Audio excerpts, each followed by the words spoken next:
Instruction बहुत ध्यान से सुना करो, ठीक है। जो फिजिकल ज्योग्राफी उन रिसोर्सेज की स्टडी जो नेचुरली अवेलेबल है, और ह्यूमन ज्योग्राफी जो ह्यूमन मेड है, जो ह्यूमन मेड है, ठीक है। और क्या बताएगा? फिजिकल ज्योग्राफी में जो फिजिकल फीचर्स होते हैं ना, उनको रेस्पेक्ट में रखते हुए सारी चीजें पढ़ेंगे।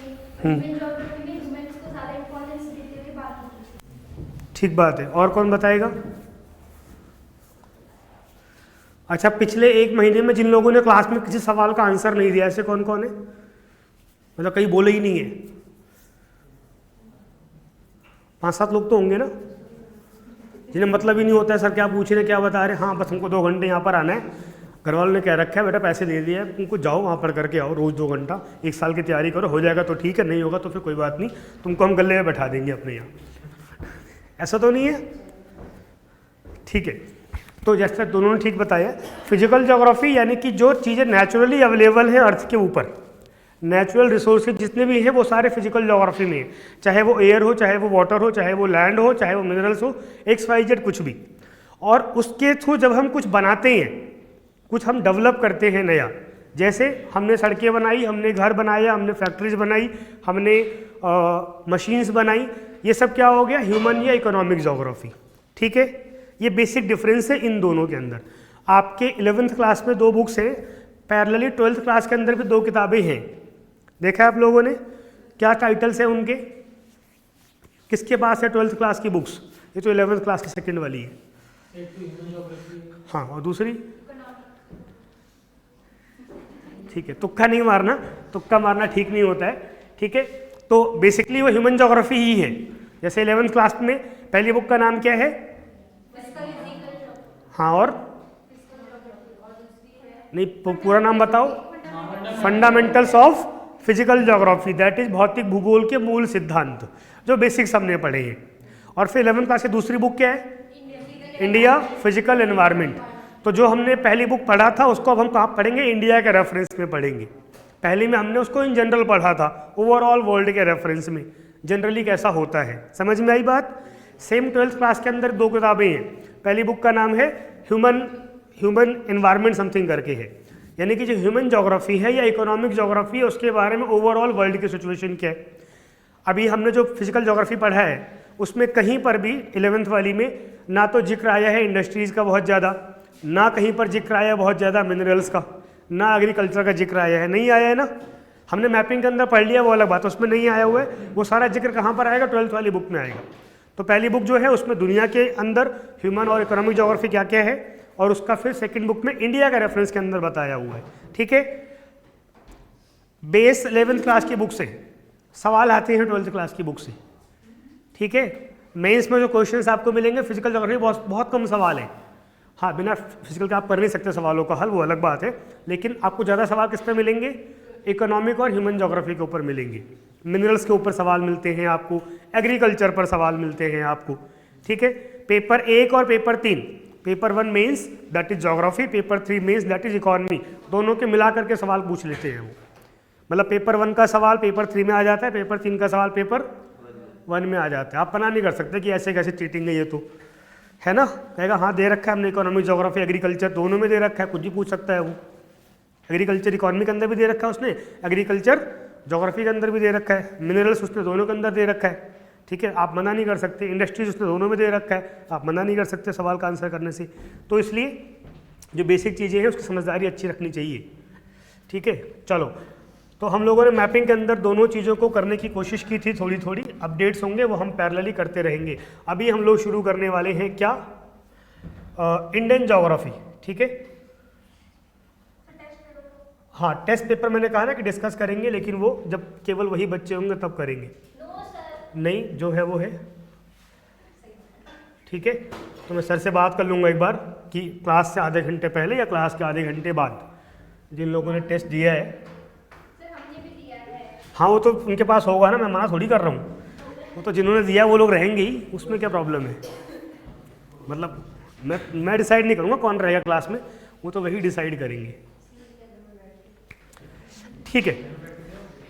11th क्लास की जो पहली वाली बुक थी दैट इज फंडामेंटल्स ऑफ, हाँ उसमें सेकंड चैप्टर है इवोल्यूशन ऑफ अर्थ, ठीक है। तो जो नई बुक है उसके अंदर से एक चीज़ गायब कर दी है उन्होंने, जियोलॉजिकल टाइम स्केल। जो पुरानी बुक है उसके अंदर दे रखा था, क्योंकि धीरे धीरे एनसीईआरटी का बोझ कम कर रहे हैं वो, है ना। हाँ, बोझ माने स्कूल के बच्चों के लिए बनी है वो किताबें, उनका बोझ कम कर रहे हैं, आप लोगों का नहीं कम हो रहा, ठीक है। तो उसमें जियोलॉजिकल टाइम स्केल नाम की चीज़ हुआ करती थी। यहाँ पर उसको समझेंगे हम, क्योंकि इंडिया के रेफरेंस से बहुत ज़्यादा हमको समझना पड़ता है उसको, ठीक है। तो पहली बात, जियोलॉजिकल टाइम स्केल होता क्या है, हिंदी में क्या बोलेंगे इसको, जियोलॉजिकल टाइम स्केल को भूगर्भिक समय सारणी, ठीक है। कहीं कहीं पर भौमिक समय सारणी भी लिखा होता है, भौमिक मतलब जमीन, ठीक है। तो बेसिकली क्या है, जब से अर्थ का ओरिजिन हुआ है, यानी कि अर्थ का प्रॉपर फॉर्मेशन हो गया, उसके बाद से लेकर के अब तक का जो पूरा टाइम स्पैन है, उसको हम जिस स्केल में नापते हैं, that is known as geological time scale, ठीक है। साथ देना है आपको। ये जो पूरा स्केल है ये 5 पार्ट्स में डिवाइड है। सबसे बड़ा पार्ट है उसको बोलते हैं ईयॉन। क्या बोलते हैं? ईयॉन। हिंदी में भी इसके वर्ड्स दिए हुए हैं, है ना, ईयॉन, महाकल्प, पीरियड, ऐसे ही बताता हूँ। ईयॉन होता है, ईयॉन के बाद है एरा। हमें बहुत ज़्यादा ईयॉन का डिस्कशन नहीं करना है, पर एरा से डिस्कशन हमको करना है, और पीरियड्स को तो हमको याद भी करना पड़ेगा थोड़े थोड़े से, ठीक है। तो ईयॉन्स डिवाइडेड है किसके अंदर? एरा में। एरा डिवाइडेड है, पीरियड्स डिवाइडेड है, और इपॉक्स, जैसे हम सेंचुरी को डिवाइड करते हैं ईयर डिकेड्स में। सेंचुरी मतलब 100 साल, शताब्दी या सदी जिसको हम लोग बोलते हैं। फिर सेंचुरी में होते हैं 10 डिकेड्स, यानी कि दशक, 10 ईयर्स। और दशक के अंदर फिर क्या होते हैं? ईयर्स होते हैं। 10 सालों का ईयर हो गया। एक ईयर में क्या होते हैं? मंथ्स। मंथ्स के अंदर वीक्स, वीक्स के अंदर डेज, के अंदर आवर्स, ठीक है। आवर्स के अंदर सेम, ऐसे ये डिवाइडेड है, ठीक है ना। ये समझने के तरीके होते हैं, ठीक है। तो इसके बाद ये सब डिवाइड हो गया, फिर सबके अंदर पर्टिकुलर डिविजन्स हैं, सब डिविजन्स, और हर सब डिवीजन में क्या क्या स्पेसिफिक हुआ था। स्पेसिफिक 3 रेफरेंस में स्पेशली। पहला, क्लाइमेटिक चेंज कौन कौन से बहुत ज़्यादा हुए, ठीक है। क्लाइमेटिक चेंज होगा तो उसके कारण क्या होगा? नए तरह के एनिमल्स आ जाएंगे, नए तरह के प्लांट्स आ जाएंगे, क्योंकि क्लाइमेट बदल गया, ठंडा क्लाइमेट हो गया। जिसने अडेप्ट कर लिया वो आगे बढ़ जाएगा, जो अडेप्ट नहीं कर पाएगा वहीं पर वो खत्म हो जाएगा, उसका एक्सटिंक्शन हो जाएगा, ठीक है। प्लांट्स पर भी अप्लाई होगा और ये एनिमल्स पर भी अप्लाई होगा, एक बदलाव। दूसरा बदलाव हो सकता है जो कॉन्टिनेंट्स हैं या जो ओशियंस हैं उसके अंदर कोई बड़ा बदलाव हो गया। जैसे हम लोगों ने कॉन्टिनेंटल ड्रिफ्ट थ्योरी पढ़ी थी, पहले सारे कॉन्टिनेंट एक हुआ करते थे, फिर 2 में टूट गए, फिर 6 में टूट गए, है ना। ये बदलाव हो सकते हैं। और तीसरा,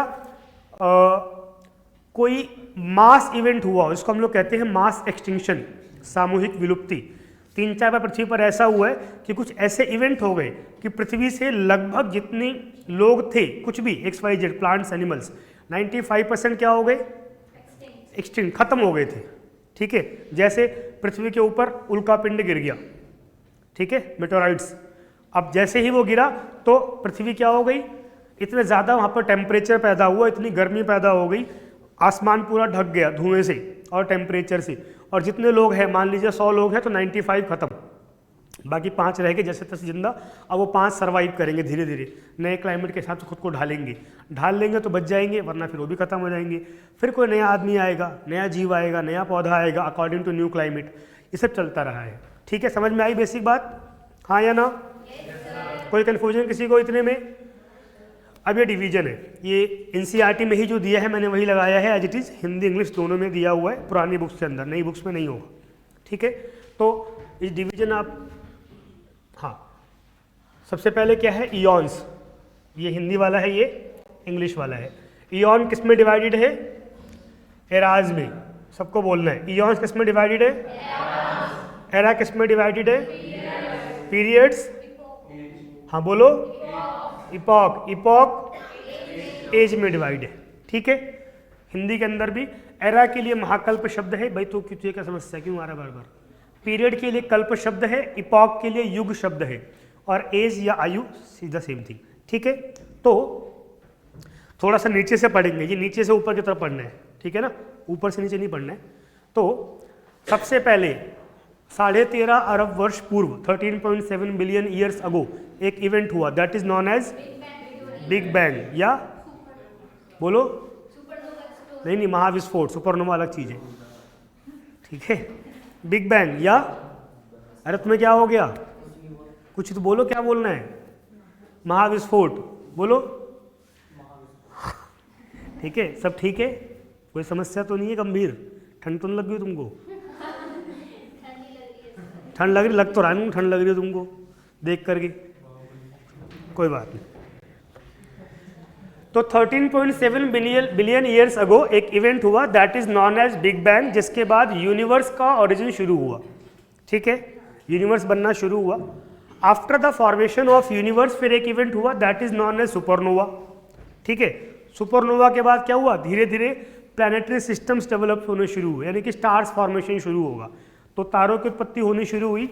अब 13.7 बिलियन ईयर्स अगो से लेकर के 5000 बिलियन ईयर्स अगो तक, 5000 मिलियन ईयर्स अगो तक, ठीक है ना, बिलियन तो हो जाएगा 5 बिलियन, ठीक है।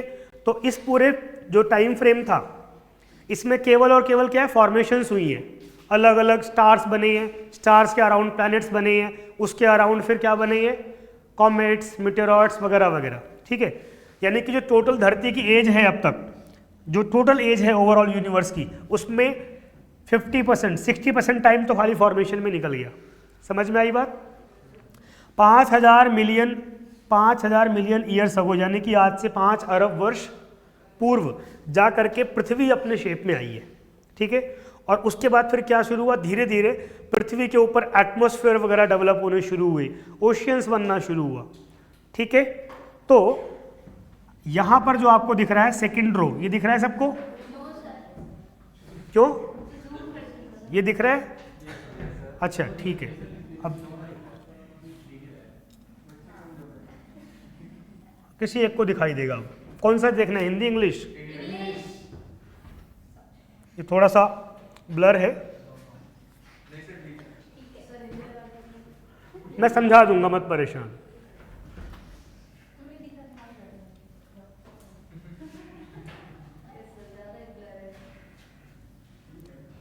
No issue.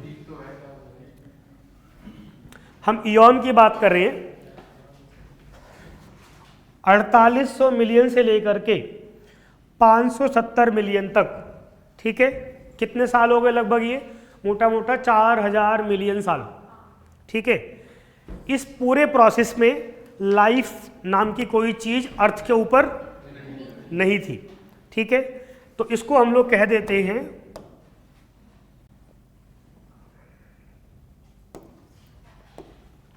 इसके लिए एक वर्ड चलता है एजोइक एरा, एजोइक या अजीवी, यानी कि जब अर्थ थी पर अर्थ के ऊपर लाइफ नहीं थी, एटमॉस्फेयर बन रहा है, ओशियन बन रहा है, हजारों साल तक बारिश हो रही है, ठीक है। फिर 1 लाख साल तक, 2 लाख साल तक लगातार क्या हो रहा है, वोल्केनो इरप्शन हो रहा है, उससे फिर टेम्परेचर बन गया, फिर बारिश हो रही है 5 लाख साल तक, 10 लाख साल तक, ऐसे चलता रहा प्रोसेस, ठीक है।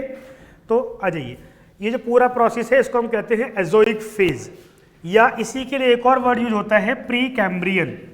क्या वर्ड यूज होता है, प्री कैम्ब्रियन।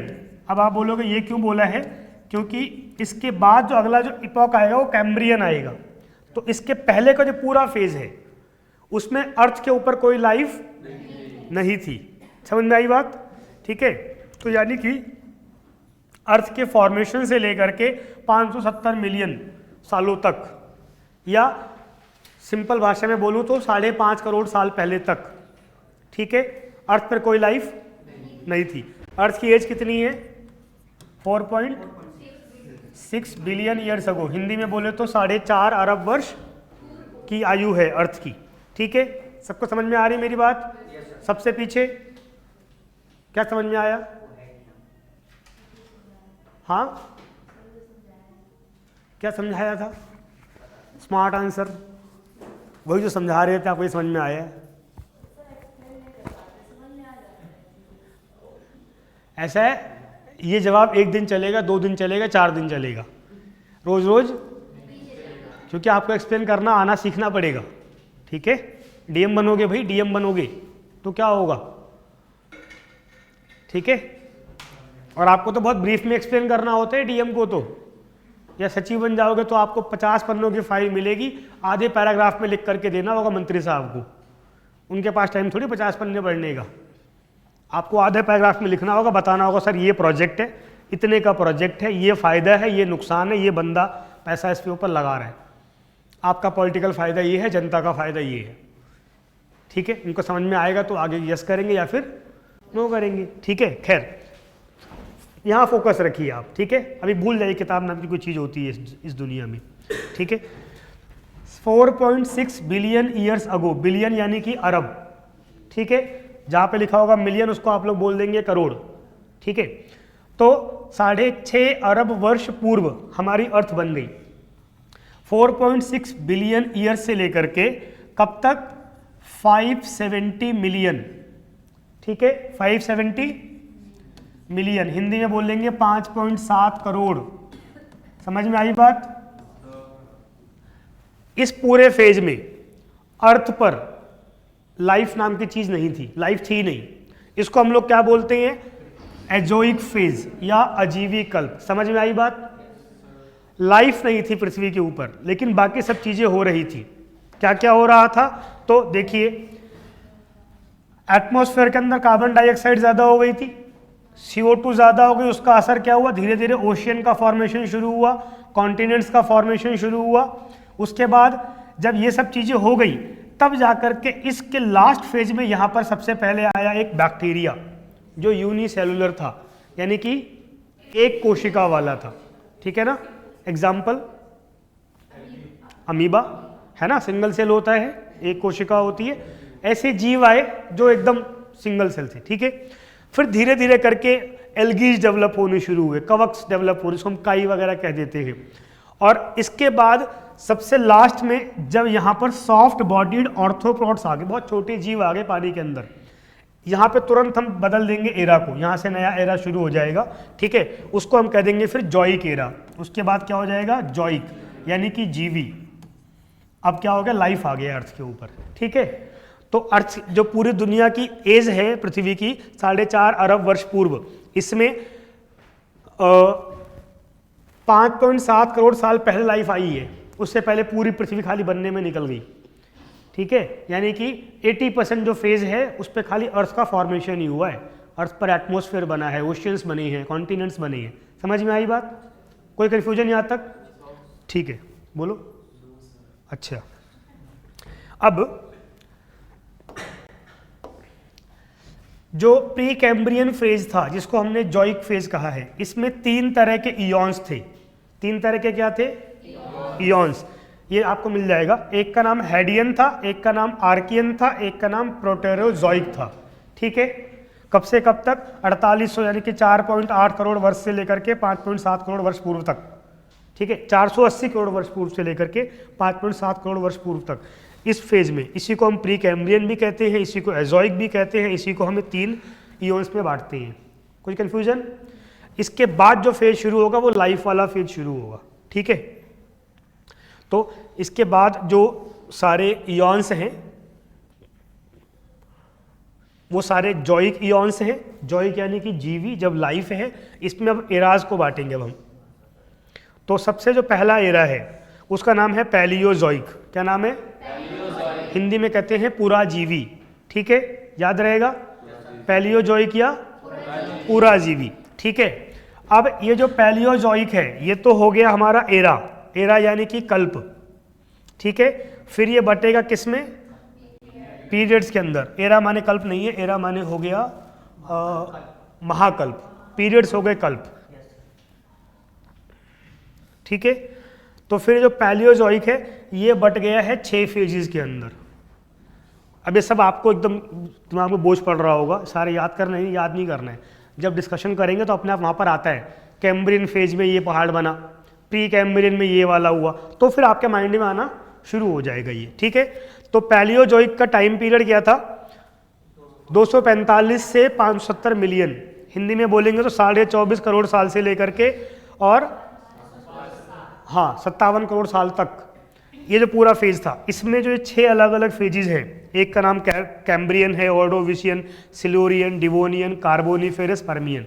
कुछ कुछ के नाम आपने अलग अलग जगह सुने होंगे। ऐसा हो सकता है, क्योंकि यहाँ पर पैरेलली पहाड़ भी टूट रहे होंगे, बन रहे होंगे, नए जीव आ रहे होंगे, तो क्या क्या हुआ है देखते हैं। ठीक है, कोई बोर नहीं होगा। कैम्ब्रियन में जब कैम्ब्रियन वाला फेज आया है, ठीक है, तो यहाँ पर लैंड पर कोई लाइफ नहीं आई थी, लेकिन जो पिछले आर्थ्रोपोड्स आए थे वो डेवलप होने शुरू हो गए हैं समंदर के अंदर, पानी के अंदर, लेकिन बिना रीढ़ की हड्डी वाले जीव डेवलप होंगे। रीढ़ की हड्डी उनके अंदर नहीं होगी। रीढ़ की हड्डी बहुत हेल्पफुल होती है। अगर कोई मछली चल रही है, रीढ़ की हड्डी नहीं है, तो उसको डायरेक्शन मोड़ने के अंदर बहुत प्रॉब्लम होने वाली है बिना रीढ़ की हड्डी के, है ना। आप खुद इमेजिन करो ना, आपकी बॉडी से सारी हड्डियाँ खींच ली जाएँ, आपका शरीर बैठा हुआ लुढ़क जाएगा, जब चादर की तरह शरीर हो जाएगा आपका, जैसे रबड़ नहीं होती है, या किसी ने फेविकोल फेंक दिया हो, है ना। अभी आपका हाथ खड़ा हुआ तुरंत ऐसे हो जाएगा, ये हो जाएगा ना, ठीक है। तो इमेजिन कर सकते हैं आप लोग।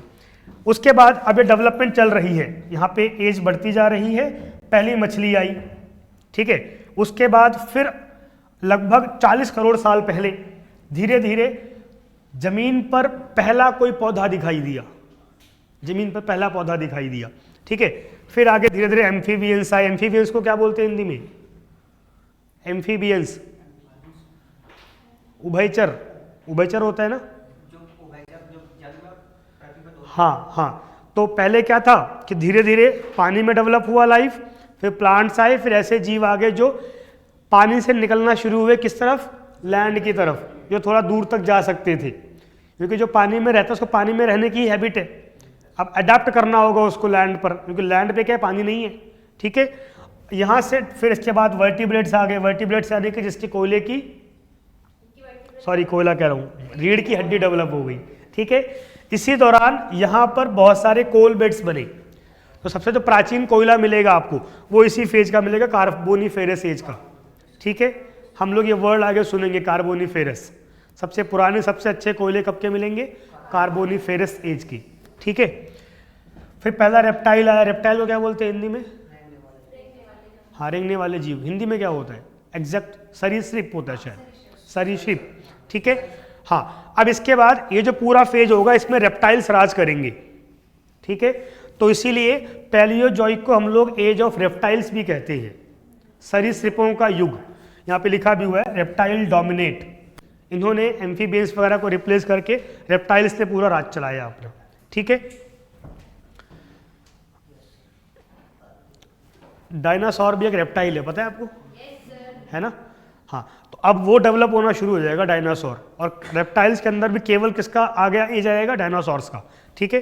तो यहाँ से अगला एरा आ गया, इसको हम कहते हैं मेसोजोइक। पहले कौन सा था? हिंदी में अगला आ गया हिंदी में मध्यजीवी। मैसो मतलब मध्य होता है, कॉमन सेंस लगाना है, ठीक है ना। मैस हो गया जैसे कहते हैं ना, ठीक है, हाँ है, हाँ, ठीक है।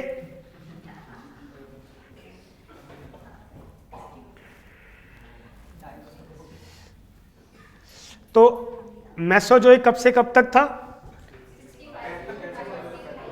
हाँ, अब इसमें 3 अलग अलग इसके अंदर फिर क्या है मेसोजोइक में? एरा के अंदर क्या होते हैं? पीरियड्स हैं, इपॉक्स हैं?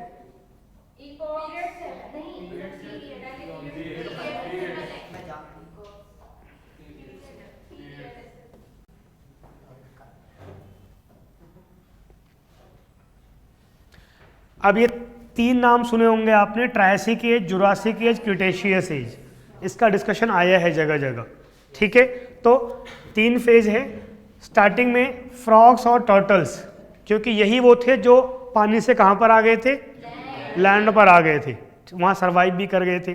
फ्रॉग देखा है आप लोगों ने? दोनों जगह सर्वाइव करता है, ठीक है। और टर्टल भी देखे आपने, दोनों जगह सर्वाइव करते हैं। टर्टल्स तो कई बार कई दिनों तक बिना पानी पिए भी सर्वाइव कर जाते हैं। एवरेज एज भी उनकी लंबी लंबी होती है, आपकी छोटी बढ़ जाएगी, है ना। हाँ, ठीक है। तो यहाँ पर पहले फ्रॉग्स एंड टर्टल्स, धीरे धीरे उनको हटा करके कब्जा कर लिया किसने? डायनासोर्स ने। पूरे अर्थ पर डायनासोर डायनासोर डायनासोर। उसी को हम लोग जुरासिक एज कहते हैं। जुरासिक पार्क फिल्म आप लोगों ने देखी होगी या सुना होगा। जुरासिक पार्क बने भी होते हैं, वो डायनासोर के नाम पे ही बने होते हैं, है ना, ठीक है। और इसके बाद फिर अगला जो फेज आता है इसमें होता है मास एक्सटिंक्शन, ठीक है। बहुत तेजी से अर्थ की जो क्लाइमेट था वो बदला और डायनासोर्स लगभग क्या हो गए? खत्म हो गए। अब डायनासोर्स एक कैटेगरी का नाम है रेप्टाइल की, उसकी बहुत सारी अलग अलग स्पीसीज हैं, ठीक है। आप जब फिल्म देखेंगे उससे बहुत सारे नाम आएंगे, थियोसॉरस, ये सॉरस, वो सॉरस, ठीक है। तो वो है डायनासोर, ओवरऑल एक कैटेगरी का नाम है। कोई कंफ्यूजन यहाँ तक? मेसोजोइक के बाद जो अगला फेज आएगा उसको हम लोग बोलेंगे कैल्नोजोइक, ठीक है। हिंदी में इसके शब्द मुझे ध्यान में नहीं है, नवजीवन, ठीक है। हाँ, सिनोजोइक, नवजीवन। नवजीवन क्यों? क्योंकि यहाँ पर मार्क एक्सटिंक्शन हो गया है, अब दोबारा से नए तरह क्लाइमेट डेवलप होगा और नए तरह के जीव आने शुरू होंगे, ठीक है। ये पूरा फेज कब से कब तक है? 65 मिलियन से लेकर के और अभी वर्तमान टाइम तक। इसको हम दो बड़े फेजेस में बांटते हैं पीरियड्स में, टर्शियरी और क्वार्टरी, तृतीयक और चतुर्थांक, ठीक है। टर्शियरी माने तीसरा, चौथा। इसका मतलब ये बाकी तो पहले दूसरे हो गए, पैलेओजोइक हो गया पहला, मेसोजोइक हो गया दूसरा, ठीक है। तो जो टर्शियरी फेज था इसमें ये कुछ नाम है, ये आपने पर्वतों के टाइम पर भी थोड़े बहुत सुने होंगे, है ना। Pliocene, Miocene, Oligocene, Eocene, Palaeocene, ठीक है। अलग अलग टाइम फेज लिखा हुआ है। तो सबसे पहले अब दोबारा से डायनासोर्स एक्सटिंक्ट हो गए हैं, बदल गया। तो ऐसे जीव जो धरती के अंदर रहते थे वो सरवाइव कर जाएंगे, क्योंकि सरफेस के ऊपर टेम्परेचर एकदम अलग हो गया था। जैसे शुरुआत होगी किससे? चूहों से। वो कहाँ रहते हैं? बिलो में, है ना, बिलो के अंदर रहते हैं, वो सरवाइव कर जाएंगे। तो छोटे मैमल्स, फिर डेवलपमेंट शुरू होगा। रैबिट्स, खरगोश जो होते हैं उसके अलग प्रकार होते हैं, रैबिट्स और हेयर्स, और एक एक करके डेवलपमेंट होना शुरू हो जाएगा, नए तरह के पौधे आएंगे और यहीं पर मनुष्यों के शुरुआती पूर्वज आएंगे, ठीक है। अलग अलग नाम आपने इतिहास के अंदर उसके बारे में सुने पढ़े होंगे, यहाँ डिस्कस नहीं कर रहे हैं उसको, ठीक है। फिर फेज चेंज होगा इसके बाद और फेज आएगा क्वार्टरी। इसमें दो ही चीज़ें हैं, होलोसीन, प्लिस्टोसीन। ये बहुत छोटा फेज है, अभी 2 मिलियन साल पहले। 2 मिलियन कितना हो गया? 2 मिलियन, 1 मिलियन कितना होता है? 10 लाख। तो 2 मिलियन कितना हो गया? 20 लाख साल पहले, ठीक है। हाँ, तो इस टाइम में होमोसेपियंस आ गए थे। होमोसेपियंस का इवोल्यूशन शुरू होगा और उसके बाद फिर वो बनेंगे होमोसेपियंस, जिसको हम लोग मॉडर्न मैन या आधुनिक मानव कहते हैं। समझ में आई बात? ठीक है, ये पूरा फेज है, इस तरीके से डेवलप होना शुरू हुआ है। आप लोगों ने इतिहास के अंदर अगर पढ़ा होगा, एंशिएंट हिस्ट्री पढ़ी है थोड़ी बहुत आपने अभी, तो उसमें शुरुआत में कुछ शब्द आए थे जब उसका हम डिवीजन करते हैं। बताओ कौन कौन से वर्ड्स आए थे डिवीजन में, क्रोनोलॉजिकल डिवीजन में, समय कालक्रम विभाजन में, एंशिएंट हिस्ट्री के अंदर? ठीक बोल रहे हो तुम? हाँ, नवपाषाण काल, क्या? हाँ, सबसे पहले पैलियोलिथिक, पुरापाषाण, मेसोलिथिक, और वहाँ पर बताया गया है कि कब कब ह्यूमन का डेवलपमेंट हुआ है, उसको आप इससे रिलेट कर सकते हैं। तो आपको बेहतर आइडिया समझ में इसकी भी हो जाएगी और इसके थ्रू उसकी भी हो जाएगी, उसके थ्रू इसकी भी होगी। क्योंकि इतिहास में क्या होता है कि पकड़ना थोड़ा सा आसान हो जाता है, फैक्ट्स जब पकड़ने होते हैं ना, तो इसलिए। ठीक है, तो आप देखेंगे तो इसी फेज में आपने धीरे धीरे सुना होगा कि मनुष्य के क्रम का विकास होना शुरू होता है ना। जैसे नवपाषाण काल है, नियोलिथिक एज, कब से कब तक है मोटा मोटा वो? 36,000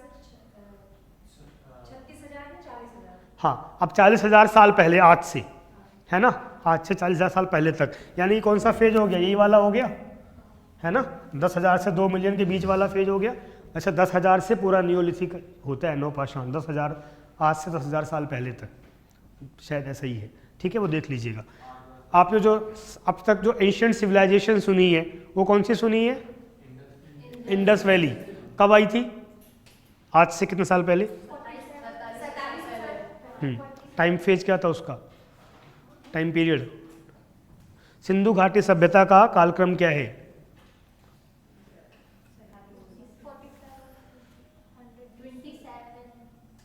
देखो स्पष्ट बोलिए आप लोग। 47 समथिंग।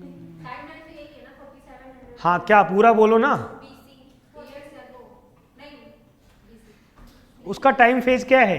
जैसे मैंने पूछा भारत कब आजाद हुआ, कब आजाद हुआ? इंडियन फ्रीडम मूवमेंट कब से कब तक चला? कुछ तो बताओ। 1857 टू 1947, 90 साल का मोटा मोटा मानते हैं। एग्रेसिव हुआ 1885 के बाद, है ना, ऐसा ही है। ऐसे ही इंडस वैली सिविलाइजेशन कब से कब तक थी? हाँ ठीक है, ये तुमने पहला आंसर दे दिया, वेरी गुड। थोड़ा सा इसको डिस्क्राइब करिए, आप सब डूब मरिए। 4700 years equals to 10,000 years। हाँ गलत, ठीक है। ये सर 10,000 के बाद वैदिक पीरियड आता है ना। 5000 तक। गलत बेटा, ठीक है, बिल्कुल गलत, बहुत गलत, बहुत ज़्यादा ही गलत, ब्लंडर है ये, ठीक है। तो 2350 BC 1750 BC तक मोटा मोटा ये पढ़ाया गया होगा, या 2500 BC से आपको पढ़ाया गया होगा 1500 BC तक। अब ये मुझे पढ़ाना पड़ेगा, मतलब मुझे एक्सप्लेन करना पड़ेगा, आप सब डूब मरिए।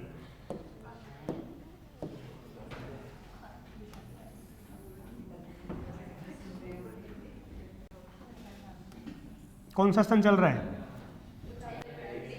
2000, ठीक है।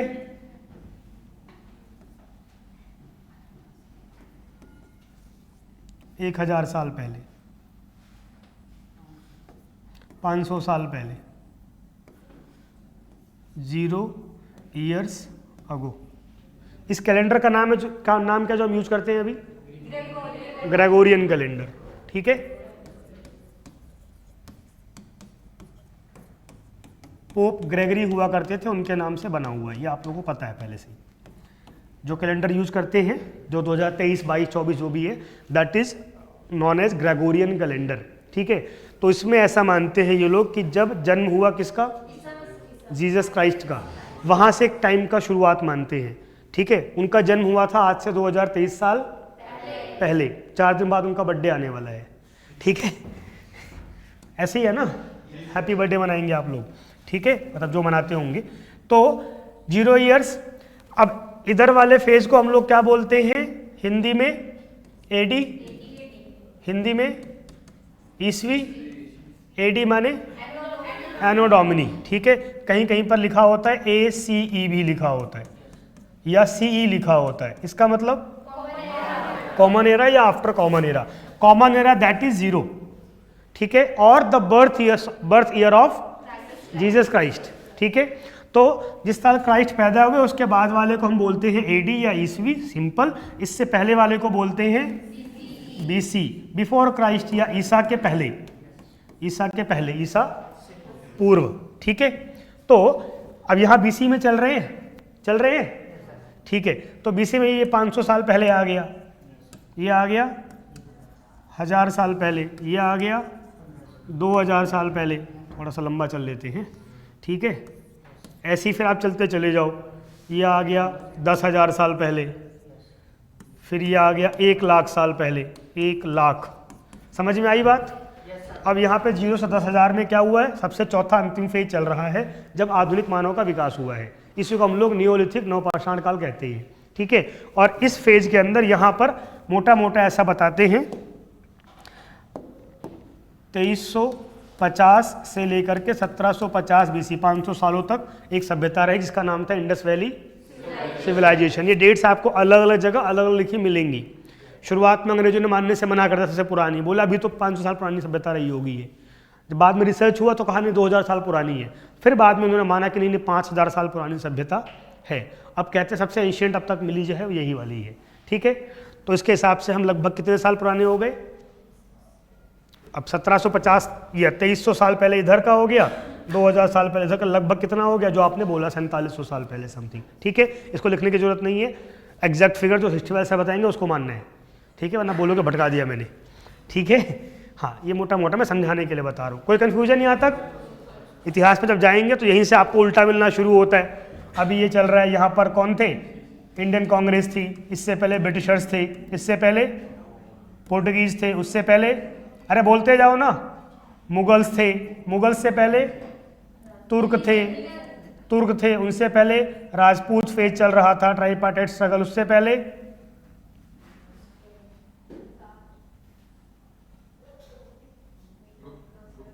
बोलो ना जोर से, घबरा क्यों रहे हो?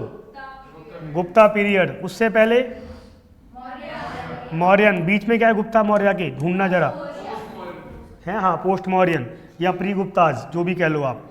मौर्यन से पहले महाजनपदाज। बिफोर दैट वैदिक, वैदिक लेटर वैदिक। और उससे पहले इंडस वैली सिविलाइजेशन। उससे पहले फिर नियोलिथिक, नवपाषाण। ठीक है, समझ में आई बात?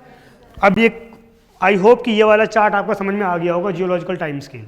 ठीक है, तो आप इस टाइम स्केल को इतिहास के अंदर भी अप्लाई कर सकते हैं, भूगोल में तो अप्लाई करना ही है। ठीक है, तो जब कहीं पर वर्ड लिखा हुआ आएगा कि इस पहाड़ का निर्माण क्रिटेशियस फेज में हुआ है, इस पहाड़ का निर्माण जुरासिक फेज में हुआ है, ये लैंड कैम्ब्रियन फेज में बनी है, तो आपको तुरंत यहाँ पर दिमाग लेकर के अपना आना होगा। ठीक है, आपको याद नहीं आएगा तो परेशान बिल्कुल नहीं होना, तुरंत क्या करना है, चार्ट देख लेना है उस टाइम। आप जब 10, 12, 15, 20, 25 बार ऐसा कर लोगे, आपको अपने आप ये चार्ट आपके माइंड में बसने लग जाएगा फिर। ठीक है, आगे बढ़ सकते हैं। बहुत बढ़िया। ये सब चीज़ें जो वहाँ पे इंग्लिश में थी एज इट इज़ लिखी हुई है हिंदी के अंदर भी। अरे भैया सिमट जा, अच्छा इतना ही समझेगा। चलो अब हम शुरू करेंगे भारत का भूगोल। ठीक है, 5-6 इंपॉर्टेंट चीज़ें हम लोग पढ़ेंगे इंडियन फिजिकल ज्योग्राफी के अंदर। ठीक है, जो आपके सामने दी हुई है। दुनिया के सबसे अनोखे देश के बारे में हम लोग पढ़ने वाले हैं। ठीक है, हर एंगल से देखा जाए तो। और ये मैं नहीं कह रहा हूँ, ये बाहर के लोगों ने कहा है, यहाँ के लोगों ने तो बोला ही है। बाहर के कुछ खास लोग हुए हैं जिनके दुनिया भर में सम्मान है। एक बंदा है, उसका नाम है मार्क ट्वेन। नाम सुना है आप लोगों ने? मार्क ट्वेन बहुत बड़े फिलोसफर हुए हैं, दुनिया के अंदर उनका बहुत सम्मान है। तो उन्होंने एक बार कहा था, अगर मुझे कोटेशन मिल जाए तो, एग्जैक्ट नहीं मिल रही है कोटेशन, लेट मी।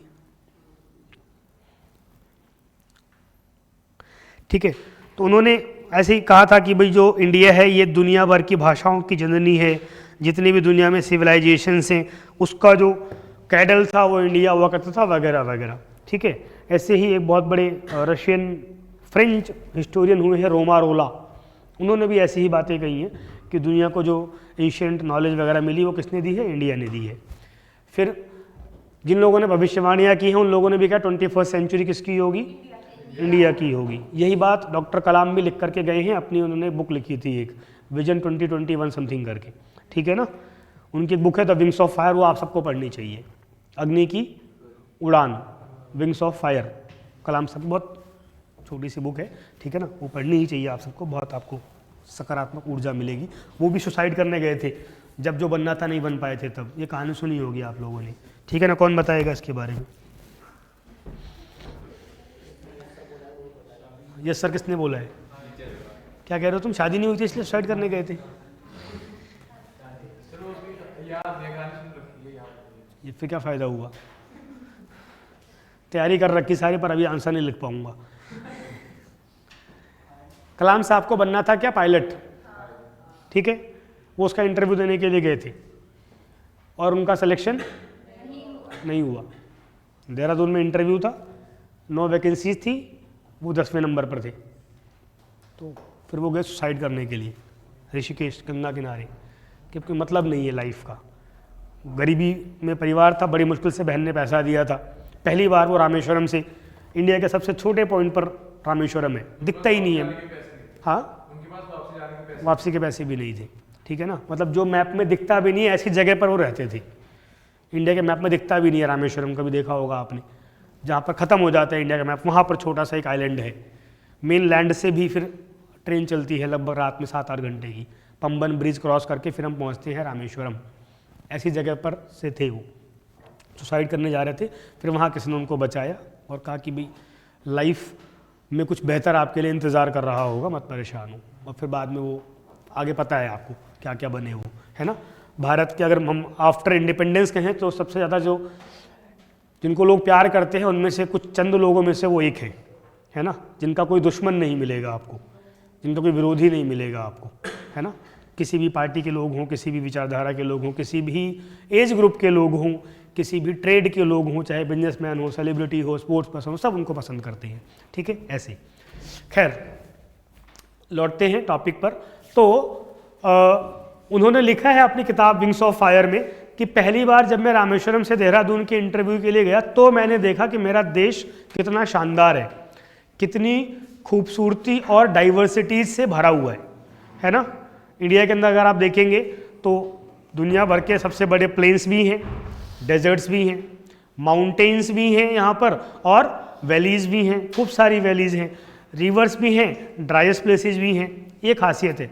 गांधी ने भी बाद में इस बात को लिखा है, जब गांधी भी ट्रैवल करना शुरू करते हैं इंडिया में आने के बाद, तो वो भी लिखते हैं कि एक शानदार देश है जिसमें एक तरफ एक आदमी के पास इतना पैसा है कि उसे पता ही नहीं कहाँ रखा हुआ है। अभी पकड़े गए संतोष साहू, आपने देखा होगा, है ना, पैसा रखा था कहाँ का पता ही नहीं चल रहा था उनको तो, ठीक है।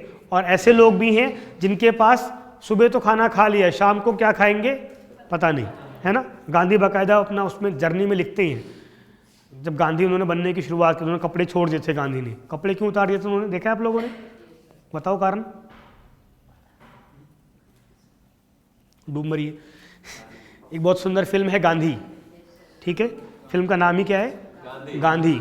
उसका जो डायरेक्टर है और खुद जो गांधी बने हैं वो एक फॉरेनर है, क्योंकि भारत में कोई था ही नहीं इतनी अच्छी एक्टिंग करने वाला, क्योंकि भारत में लोग एक्टिंग करते हैं खाली, ठीक है ना, जीते नहीं है। उस बंदे ने उस रोल को जिया, 40 साल लगाई उसने फिल्म बनाने में। तो गांधी के नाम से फिल्म है, यूट्यूब पे है। तो जब गांधी ने ट्रैवल करना शुरू किया इंडिया के अंदर, जब वो अफ्रीका से इंडिया में आए, उनको जो गुरु थे, पॉलिटिकल गुरु, दैट वाज हाँ जी.के. गोखले, उन्होंने बोला कि पहले तुम भारत को जानो। तो ट्रैवल कर रहे थे वाया रेल, तो एक जगह पर रेल रुक गई, कुछ आगे प्रॉब्लम थी, तो वहाँ पर वो पास में एक नदी थी, वहाँ नहाने गए। वहाँ पर उन्होंने क्या देखा कि कुछ गिरा, इसको बंद कर दो उसको। वहाँ उन्होंने क्या देखा कि कुछ महिलाएं वहाँ पर जो स्नान कर रही थी, ठीक है, और दो महिलाएं एक को घेर के खड़ी हुई थी। इनको लगा कुछ प्रॉब्लम है, तो उनके साथ में इनकी वाइफ थी, क्या नाम था उनका, कस्तूरबा, जिनको बा कहते थे लोग, ठीक है। तो कहा पता करो क्या इशू है। तो जब पता करके आए, उन्होंने उनको बताया, तो ये शॉक्ड हो गए। उन्होंने बताया कि यहाँ मैक्सिमम जो लेडीज़ हैं नॉर्मली उनके पास एक ही साड़ी होती है, अगर उनको नहाना भी होता है ना, तो कोई कवर करता है उनको। ये सिचुएशन, इस लेवल की सिचुएशन अंग्रेजों ने कर दिया था उस टाइम इंडिया का। तब इन्होंने कहा कि अगर लोग इस तरीके से जी रहे हैं तो मुझे शानदार कपड़े पहनने का राइट्स नहीं है। और तब से फिर उन्होंने लगभग बहुत बॉडी पर बहुत कम कपड़े पहनते थे। आप लोगों ने बाकी फ़ोटोज़ देखी हुई है, ठीक है। तो ऐसा देश है हमारा, अभी भी ऐसा ही देश है, ठीक है ना। अब वो लेवल थोड़ा सा घट बढ़ गया, वो अलग बात है। भारत में आपको अमीर से अमीर आदमी भी मिल जाएगा और गरीब से गरीब भी, पढ़ा लिखे से पढ़ा लिखा ही मिल जाएगा और अनपढ़ से अनपढ़ भी। ये खासियत है इंडिया की, ठीक है, या डाइवर्सिटी है, खासियत वगैरह आपकी मर्जी है माने ना माने। तो प्री कैम्ब्रियन एरा के अंदर, अब प्री कैम्ब्रियन याद आया, ठीक है, कितने साल पहले अगर मोटा मोटा माने तो 4000 मिलियन ईयर्स अगो, ठीक है, एवरेज। अभी जो हमने देखा था ना, ये देखिए प्री कैम्ब्रियन दिख रहा है, कैम्ब्रियन से पहले का सारा, ये सारा प्री कैम्ब्रियन है, ठीक है। तो इस पूरे फेज में अर्थ पर क्या हुआ, पहले जो पेंजिया था वो टूटा, पेंजिया के अंदर फिर ब्रोकन हुआ, ये सब होता रहा। इंडिया किसका पार्ट था, गोंडवाना लैंड का, इसका मूवमेंट ऊपर की तरफ हुआ है। ये सब कब हो रहा है, प्री कैम्ब्रियन फेज में हो रहा है। इसको लिखने की जरूरत नहीं है, बहुत ध्यान से सुनने की जरूरत है और समझने की जरूरत है। इसी फेज में क्या हुआ है कि इंडिया के अंदर कुछ ब्रेक्स बने हैं, ठीक है। आप यहाँ पे 2-3 ब्रेक्स देख पा रहे हैं। तो जो इंडिया का, तब ये पूरा इंडिया नहीं था, इसके ऊपर कुछ हुआ ही नहीं करता था। जो सारा ये आपको दिख रहा है ये नहीं था, लगभग यहाँ तक का पार्ट हुआ करता था, इंडियन प्लेट्स। ये जो आपको प्लेट दिखाई दे रही है ना, यही इंडिया हुआ करता था। तो इसमें ऊपर कुछ दिख रहा है यहाँ पर, यहाँ नहीं है, तो यहाँ भी नहीं हुआ करता था शुरू में, ठीक है। तो ये दुनिया का सबसे पुराना प्लेट्यू था, या सबसे पुरानी जगह थी, oldest crystal block of India. ये जो पूरा प्लेट्यू था ये 3 पार्ट्स में ऐसे बट गया था। एक कौन सा था, अरावली, एक था सिंहभूम और एक था धारवाड़।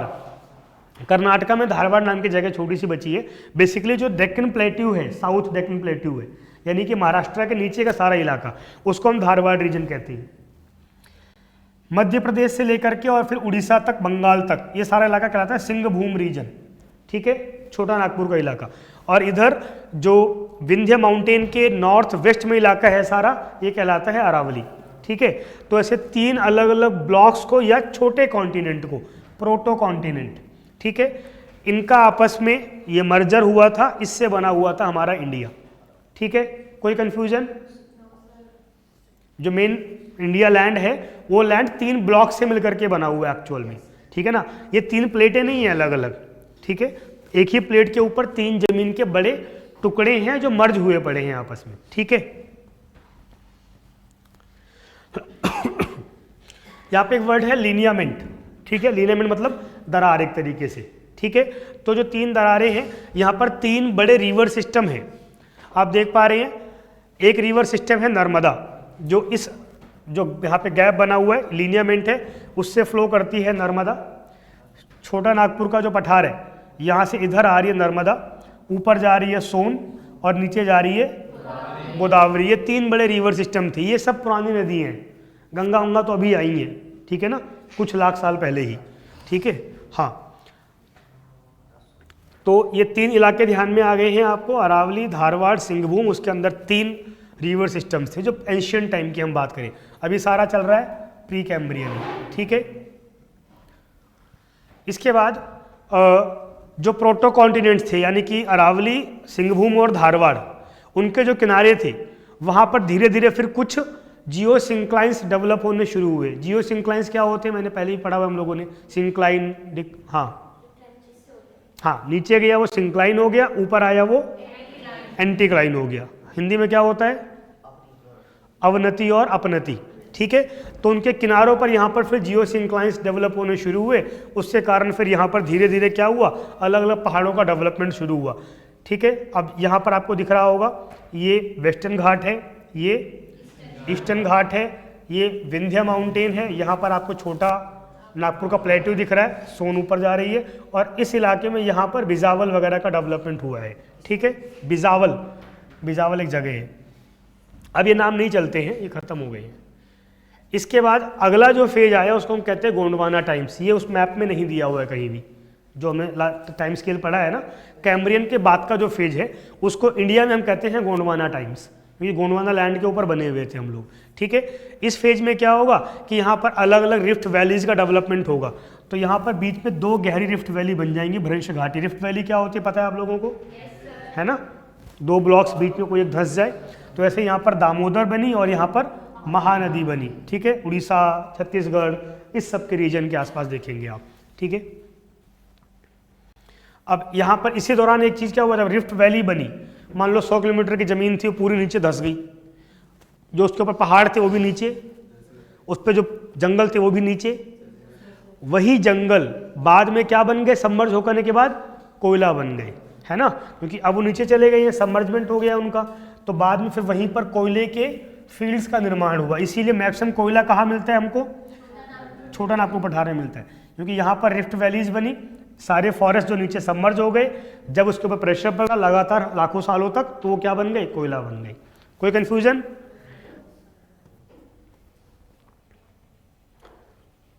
ठीक है। इसी फेज में जो हमारा पश्चिमी पार्ट है, वेस्टर्न पार्ट है, उसका एक हिस्सा टूट करके समंदर में समा गया, ठीक है। कभी ये जमीन का टुकड़ा था, ये कहाँ है भाई,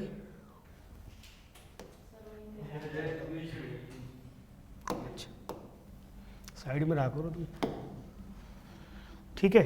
कभी ये जमीन का टुकड़ा एकदम ऐसा हुआ करता था, ठीक है, लेकिन बाद में यहाँ पर एक ब्रेकेज आई और यहाँ का हिस्सा इतना स्पेशली टूट करके कहाँ पर समा गया, ओशन में, वाटर बॉडी में। इसी को हम लोग द्वारका वगैरह का पार्ट भी कहते हैं।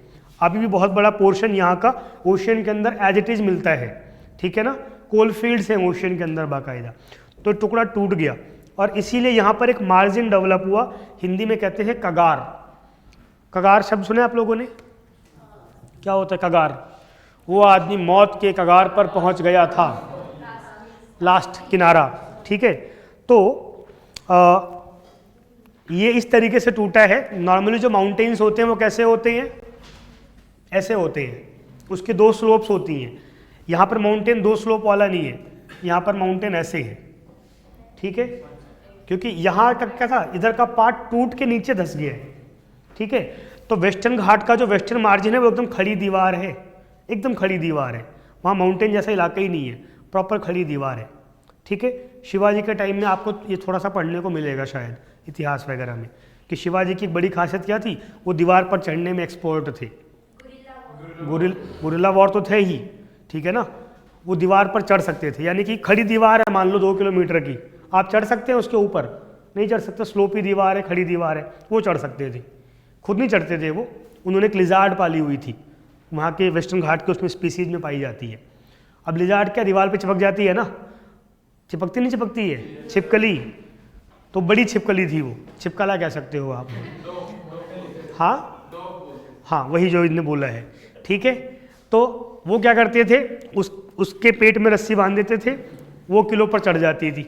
ठीक है, ऊपर चढ़ गई और फिर उसके सारे एक एक करके आदमी चढ़ते थे। ठीक है, तो इस खतरनाक लेवल तक की प्लानिंग उनकी हुआ करती थी। क्या हो गया?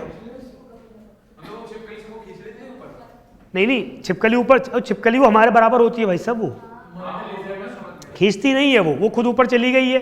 एक बंदा चला गया, उन्होंने रस्सी को ऊपर बांध दिया, अब पीछे पूरी आर्मी आ रही है। ठीक है ना? हाँ, तो वेस्टर्न घाट का ये जो इलाका था, यहाँ पर फॉल्ट आया, ये टूट करके नीचे समा गया। ठीक है, इससे बना हमारा पश्चिमी किनारा। ठीक है, नेक्स्ट मेसोजोइक फेज में आ जाइए। पहले हम प्री कैम्ब्रियन में थे, फिर हम पैलियोजोइक में आए थे, अब हम कहाँ पर आ गए? मेसोजोइक। पैलियोजोइक को हमने गोंडवाना टाइम्स नाम दिया था, मेसोजोइक में आ गए। ठीक है, अब मेसोजोइक में क्या हो रहा है, लगभग 150 million years ago Indian plate broke from Gondwana land, main land से टूट गई। ये देख रहे हैं, अफ्रीका टूट गया, अमेरिका टूट गया, अंटार्कटिका टूट गया, और ये किधर चलेगी? नॉर्थ ईस्ट की तरफ मूव करना शुरू करेगी। तो started northward journey 15 million years ago, Hindi में बोले तो 1.5 करोड़ वर्ष पूर्व। ठीक है, India broke from Madagascar, Africa में एक देश है यहाँ पर छोटा सा, ये रहा मेडागास्कर, तो ये इससे लगा हुआ था, इंडिया इससे लगा हुआ था। बाद में मेडागास्कर इंडिया इकट्ठे टूट गया था, फिर मेडागास्कर भी इंडिया से टूट गया। और यहाँ पर हम लोगों ने उसने पढ़ा था रीयूनियन आइलैंड्स, कहाँ गया? इसमें कौन दिखा रखा? चलो यहीं पर है, यहीं पर है। ठीक है, ये रहा मॉरिशस के नीचे। जब इंडिया यहाँ से फ्लो करेगा, इसके ऊपर से इंडिया बह रहा होगा, इस आइलैंड्स के ऊपर से, तो उसमें वॉल्केनिक इरप्शन होगा। अब ये आ गया लेट क्रिटेशियस फेज। क्रिटेशियस याद है? मेसोजोइक के अंदर क्रिटेशियस। ठीक है, तो इस फेज में क्या होगा, इंडिया मूव ओवर, ये मेडागास्कर है, ये रीयूनियन आइलैंड है, यहाँ मॉरिशस वगैरह है, तो इंडिया इसके ऊपर से जब गुजरेगा, ठीक है, तो चूंकि एक ही लैंड का पार्ट है, तो उससे क्या होगा, वॉल्केनिक इरप्शन होगा। कई हजार वर्षों तक ज्वालामुखी बाहर आएगा, लावा बाहर आएगा। ठीक है, और उससे क्या होगा, उसका जमाव होगा, सॉलिडिफिकेशन होगा, उससे यहाँ पर एक प्लेट्यू का निर्माण होगा, जिसको हम बोलेंगे डेक्कन प्लेट्यू। तो हॉटस्पॉट वोल्केनिज्म, इसके कारण डेक्कन लावा प्लेट्यू का निर्माण हुआ। ठीक है, और अब जब ये लैंड ऊपर की तरफ जाएगा, तो यहाँ बीच में टेथिस सी था, टेथिस सागर था, वो सिमटना शुरू होगा। ठीक है, आगे बढ़े। टर्शियरी टाइम, मेसोजोइक से हम 4th फेज में आ गई हैं। ठीक है, जिसको हम कहते हैं, क्या था चौथा? नियोजोइक। नियोजोइक में फिर टर्शियरी क्वार्टरी है।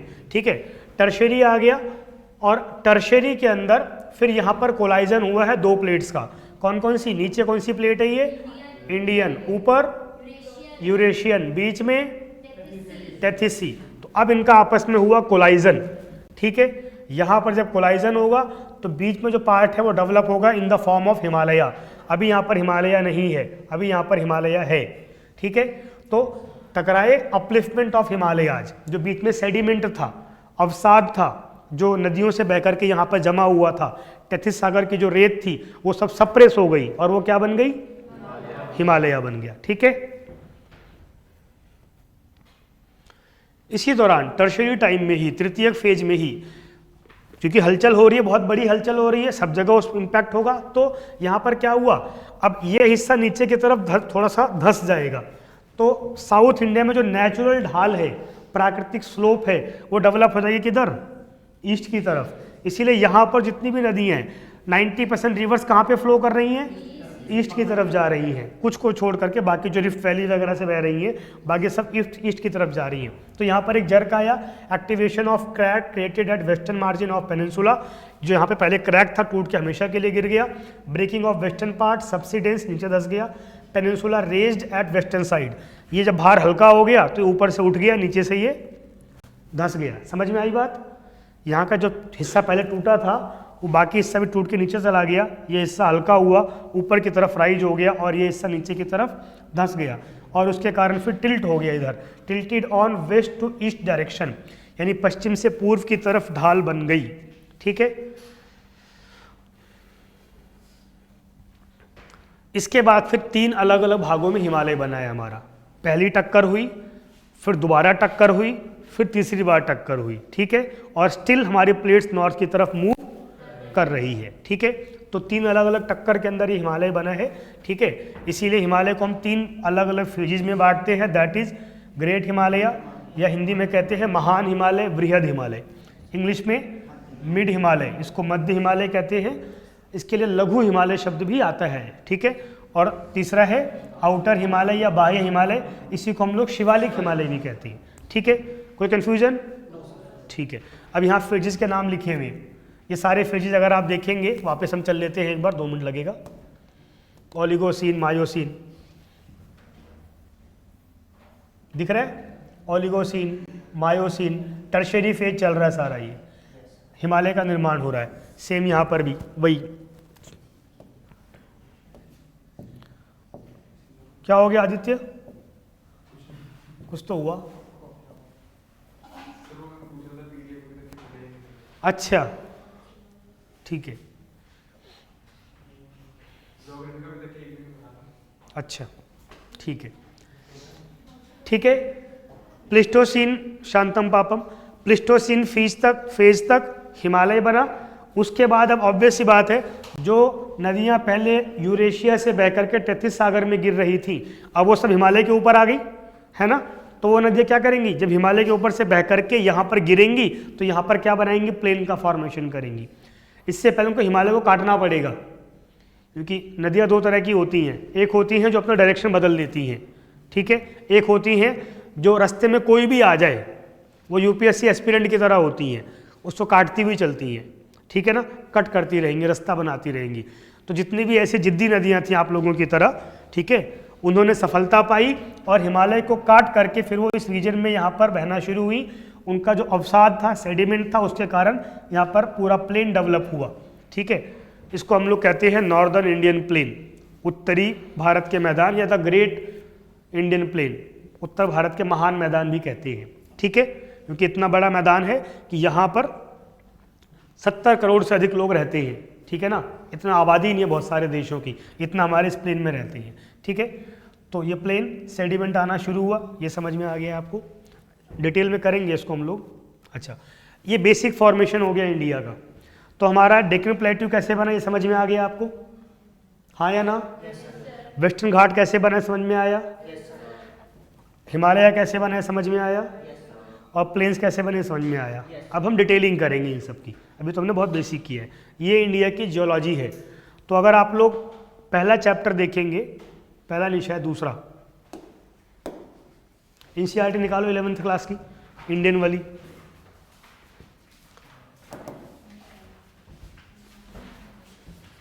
कौन कौन नहीं लाए एनसीईआरटी 11th क्लास की, 1 2 3, किस खुशी में नहीं लाए भाई। हाँ नहीं लाए, वो पूछा मैंने,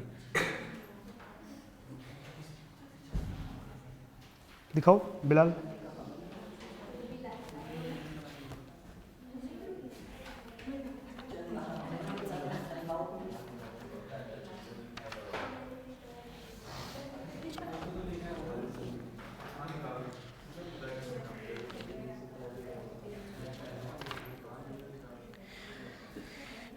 ठीक है, तो जो सेकंड चैप्टर है 11th क्लास की, India physical environment, second chapter है, इसमें बहुत बारीक बता रखा है इसके अंदर, ठीक है।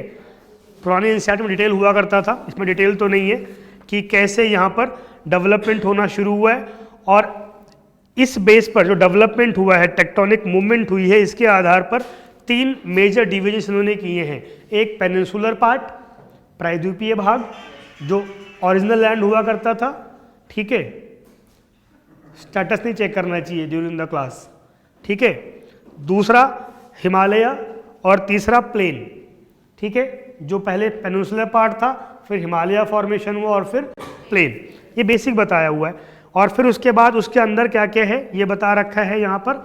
और फिर ओवरऑल हिमालय को हम इंडिया को 6 पार्ट्स में बांट करके पढ़ेंगे, ठीक है। यहाँ पे 6 पार्ट दे रखे हैं, पहले ऊपर हिमालय या other mountains of north India, फिर दिया हुआ है नॉर्दर्न प्लेन्स, उसके बाद दिया हुआ है पेनिनसुलर प्लेट्यू, प्रायद्वीप के पठार, फिर डेजर्ट्स, फिर कोस्टल प्लेन्स और सबसे लास्ट में आइलैंड्स। तो ये 6 डिवीजन हमारा होगा। इसके पहले क्या है ये आप सबको ध्यान से पढ़ना है, कुछ कन्फ्यूजन होगा तो मुझसे पूछना है, ठीक है। इसमें एक फैक्ट गलत लिखा हुआ है, वर्तमान अनुमान के अनुसार पृथ्वी की आयु लगभग 46 करोड़ वर्ष पूर्व है, ठीक है। हाँ, तो ये क्या होना चाहिए 4.6 मिलियन या बिलियन, बिलियन अरब, ठीक है। हाँ, 4.5 अरब वर्ष पूर्व है, ठीक है। चलो, कोई कंफ्यूजन इसमें और कोई शब्द ऐसा भारी हो तो?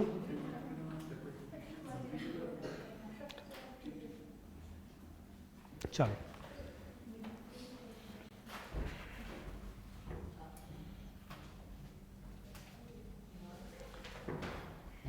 पढ़ा जाए आगे।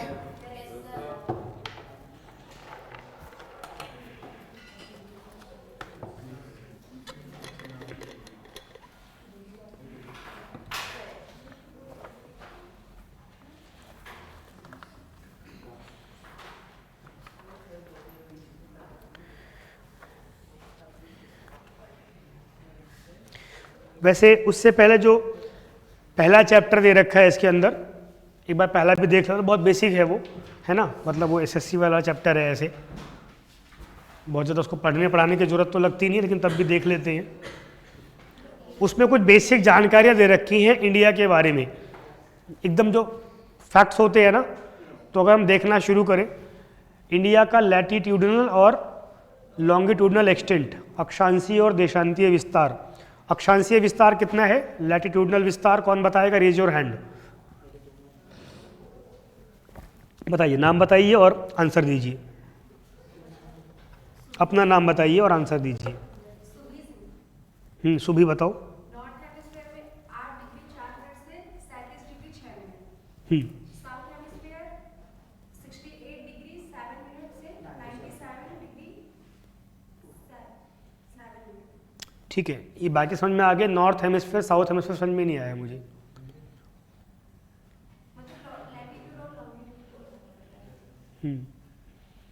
वो समझ में आ गया। आपने ये नॉर्थ हेमिस्फीयर शब्द और साउथ हेमिस्फीयर शब्द क्यों प्रयोग किया? सर, क्योंकि जो इंडिया है वो नॉर्थ ईस्ट हेमिस्फीयर में है, जो ऊपर वाला पार्ट है। अब आपको खुद ही आपके जवाब में आपका उत्तर मिलेगा, जो गलती की है आपने उसका आंसर ही मिल जाएगा आपको। ठीक बता रहे हैं आप, बताते जाइए। जो ऊपर वाला पार्ट है 8 डिग्री 4 मिनट से 37 डिग्री 6 मिनट। साउथ हेमिस्फीयर में है वो 68 डिग्री 7 मिनट से 97 डिग्री 25 मिनट। फिर ब्लंडर कर रहे हो आप, इसे पाप कहते हैं जो कर रहे हो आप। ठीक है, क्या कर रहे हो आप? बोलो, मैंने पाप किया है।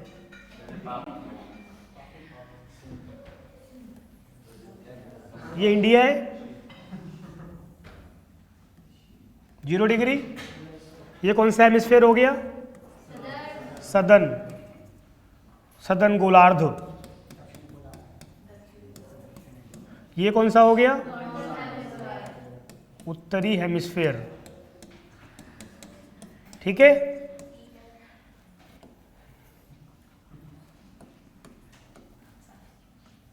ये कौन सी लाइन है? लॉन्गिट्यूड। कौन सी लाइन? हाँ, 0 डिग्री लॉन्गिट्यूड। इसी को हम क्या कहते हैं? सब भूल गए आप लोग। प्रधान मध्याह्न रेखा। ठीक है, हाँ। ये कौन सा हेमिस्फीयर हो गया?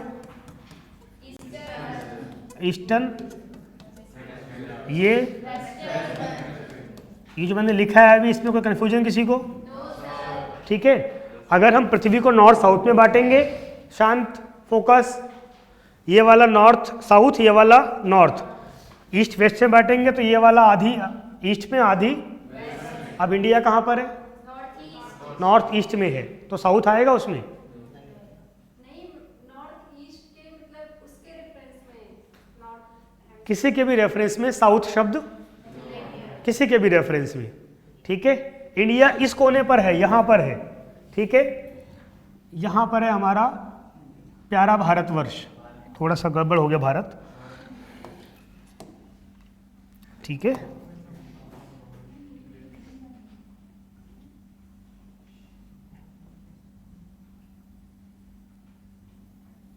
ये हो गया हमारा प्यारा इंडिया, ठीक है। अब इसका मैंने एक्सटेंट पूछा था आपसे, जो आपने बता रहे थे, आप बता ठीक रहे हो, आप गलत नहीं बता रहे हो। तो अगर हम लैटिट्यूड्स की बात करें तो मेन लैंड पे जो लैटिट्यूडनल लाइन गुजर रही है दैट इज, और यहाँ ऊपर 67 डिग्री 25। अगर हम इसके बात करें लॉन्गिट्यूड की, तो यहाँ पर 37। अरे बताओ ना, देशांतरीय विस्तार कितने हैं?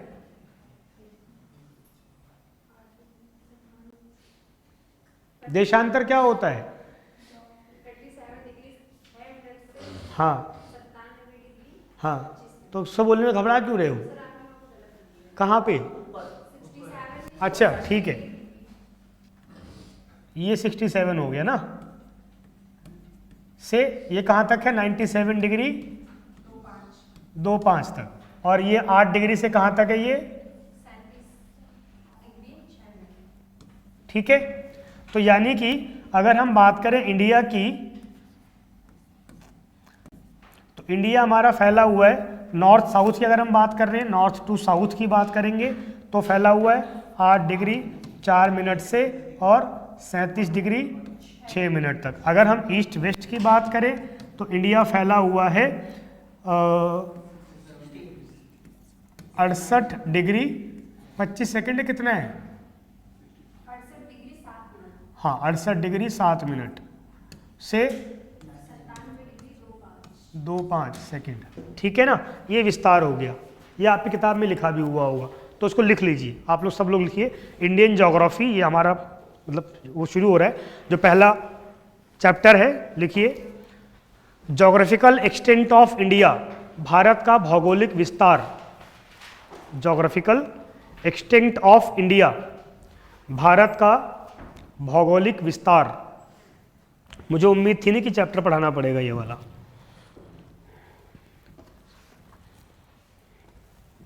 भारत का भौगोलिक विस्तार, ठीक है। एक इमेज ऐसी बना लो, या तो इंडिया का मैप बना लो, बीच में बना पाओ तो, नहीं बना सकते तो सीधा ऐसे प्लस बना लो।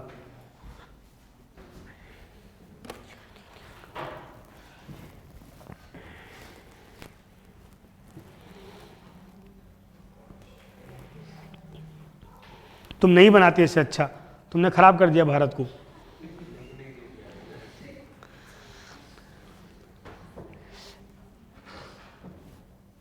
ठीक है, जो इसका लैटिट्यूडनल एक्सटेंट है, अक्षांशीय विस्तार है, मेनलैंड पर 8 डिग्री 4 मिनट से लेकर के 37 डिग्री 6 मिनट तक है। दोनों ही एन है, नॉर्थ हैं।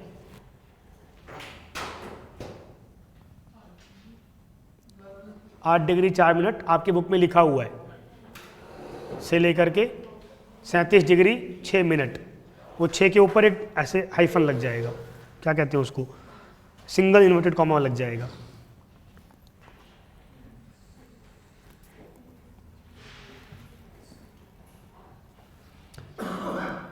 ठीक है, और देशांतरीय विस्तार भी लिख लिया आपने, लॉन्गिट्यूडनल एक्सटेंट भी,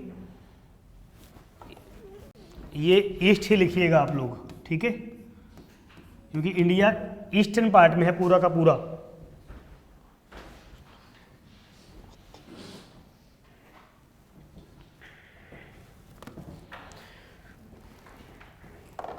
हो गया? सबका हो गया? अब थोड़ा सा अगर हम लंबाई चौड़ाई वगैरह की बात भी देखें तो ये जो इंडिया है हमारा,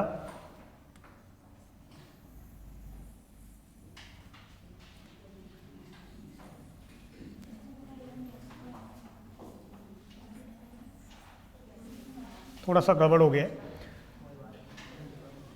यहां से लेके यहां तक और यहां से लेके यहां तक लंबाई चौड़ाई की बात की जाए कितनी है? आपके बुक में लिखी हुई है।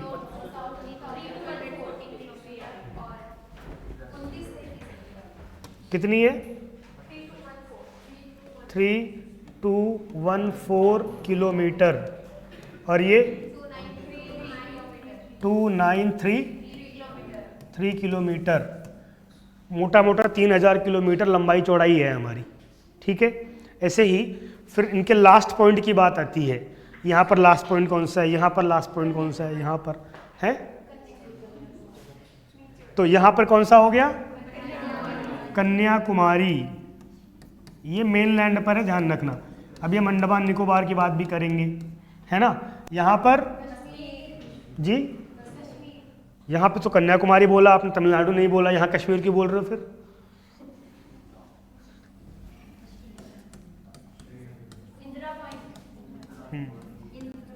इंदिरा पॉइंट नहीं, इंदिरा कॉल है।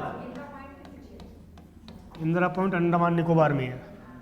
ठीक है, ऐसे ही ईस्ट टू वेस्ट की बात करें तो यहाँ पर पश्चिम में कौन सी जगह है सबसे लास्ट पॉइंट? गुजरात। क्या? अरे बोलो ना जोर से।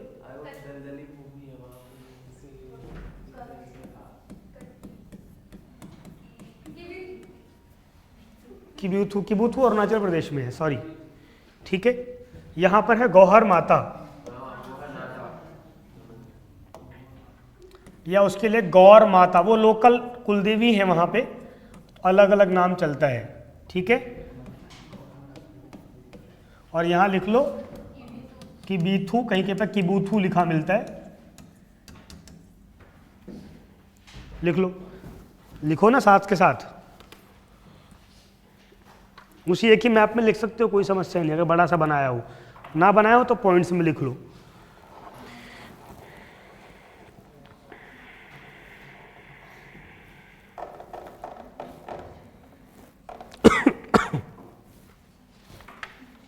दिखाओ बुक दे दो मुझे फिलहाल। हो गया?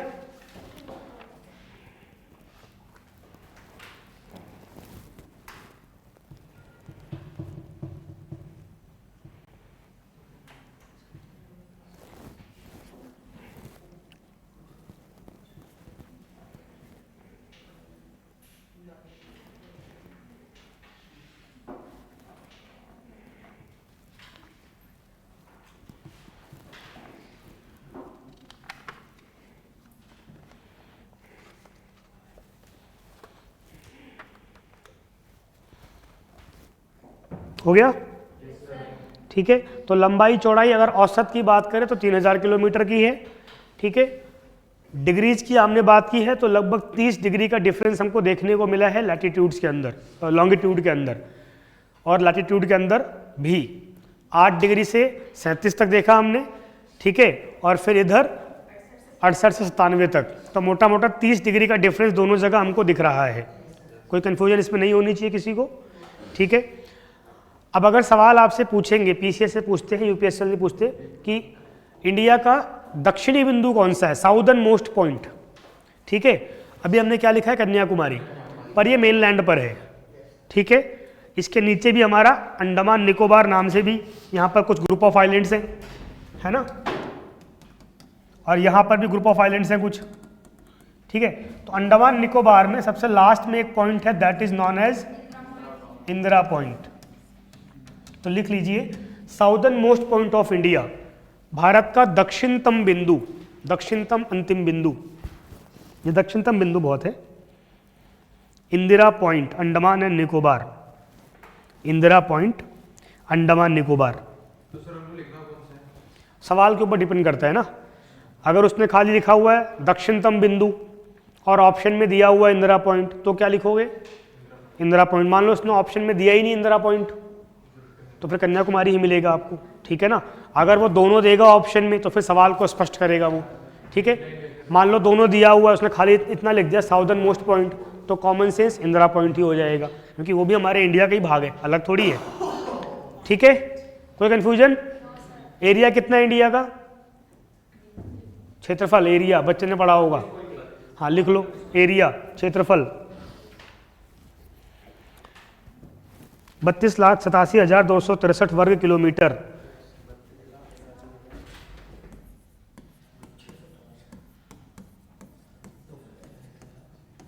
वर्ग किलोमीटर नॉर्मली 32.8 लाख वर्ग किलोमीटर लिखा मिल जाता है।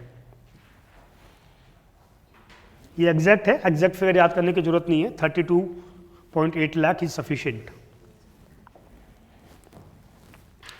ठीक है। ये एरिया हो गया हमारा।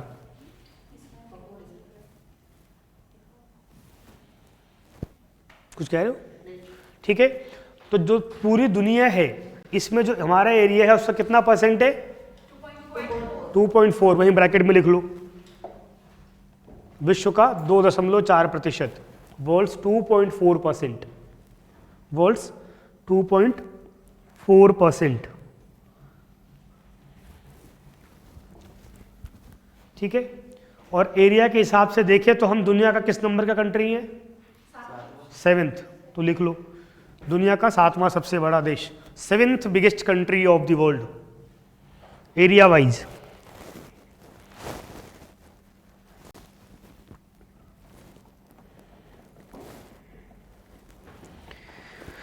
हमसे पहले के 6 वाले करके आइएगा, ठीक है। 6 बड़े देश हमसे कौन कौन से हैं आपको दिख रहा होगा, अपने आप ही आकार देखेंगे आप दुनिया के देशों का, तो है ना, रूस, कनाडा, अमेरिका, वो करके आइएगा, ठीक है। कुछ फैक्ट्स यहाँ पर हम कर रहे हैं तो और कर लेते हैं। जैसे अगर हम बात करें पॉपुलेशन की, तो अब भारत दुनिया का सर्वाधिक जनसंख्या वाला देश है, मोटा मोटा 1.41 CR पॉपुलेशन है हमारे पास, 141 करोड़ लोग हमारे पास हैं। पहले चाइना हुआ करता था, ठीक है। हालांकि 2021 के सेंसस के आंकड़े अब तक नहीं आए हैं ड्यू टू कोरोना, वो पूरी सेंसस से लेट हो गई 2 साल, ठीक है। तो अभी जो आपको जितने भी आंकड़े सेंसस के मिलेंगे सारे कौन से मिलेंगे? 2011 वाले। आप जब एग्ज़ाम देंगे अगर उससे पहले वो आंकड़े आ गए तो आपको नए आंकड़े यूज करने हैं सब जगह, नहीं आए तो जय माता दी, पुराने चल रहे हैं, कोई समस्या नहीं है, ठीक है। हाँ चलो, तो पॉपुलेशन हो गया। थोड़ा बहुत अड़ोस पड़ोस की बात कर लेते हैं। इंडिया का मैप आप सबने देखा हुआ होगा, कहीं है हमारे पास इंडिया का मैप? अरे वहाँ तो है मैप नहीं, मतलब तुम भी ये कृष्णा वाली बात कर देते हो एकदम। यहाँ दिख रहा था ना शायद,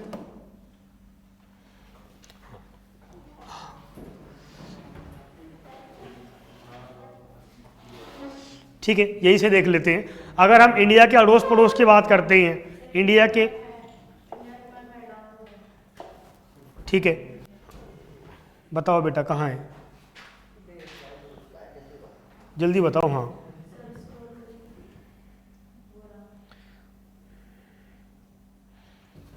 बिल्कुल ठीक, बहुत अच्छा, ठीक है। तो अगर हम इंडिया की थोड़ी सी बात करें अड़ोस पड़ोस की और पॉलिटिकल डिवीजन की हम बात करें, तो भारत में 2 तरह के डिवीजन हैं। एक होते हैं स्टेट्स, जिनको हम कहते हैं राज्य, एक होते हैं यूनियन टेरिटरी या केंद्र शासित। कितने स्टेट्स हैं इंडिया में अभी? 28, बिल्कुल ठीक बात है। और कितने राज्य हैं? यूटी 8। कौन कौन से? ऊपर से बोलना शुरू करते हैं। पहला यूटी कौन सा हो गया? दूसरा यूटी, तीसरा यूटी, चौथा यूटी चंडीगढ़, 5वां यूटी, पूरा बोलो। हाँ, ये दोनों मिलाकर के एक ही हो गई है, Dadra and Nagar Haveli, Daman and Diu, ठीक है।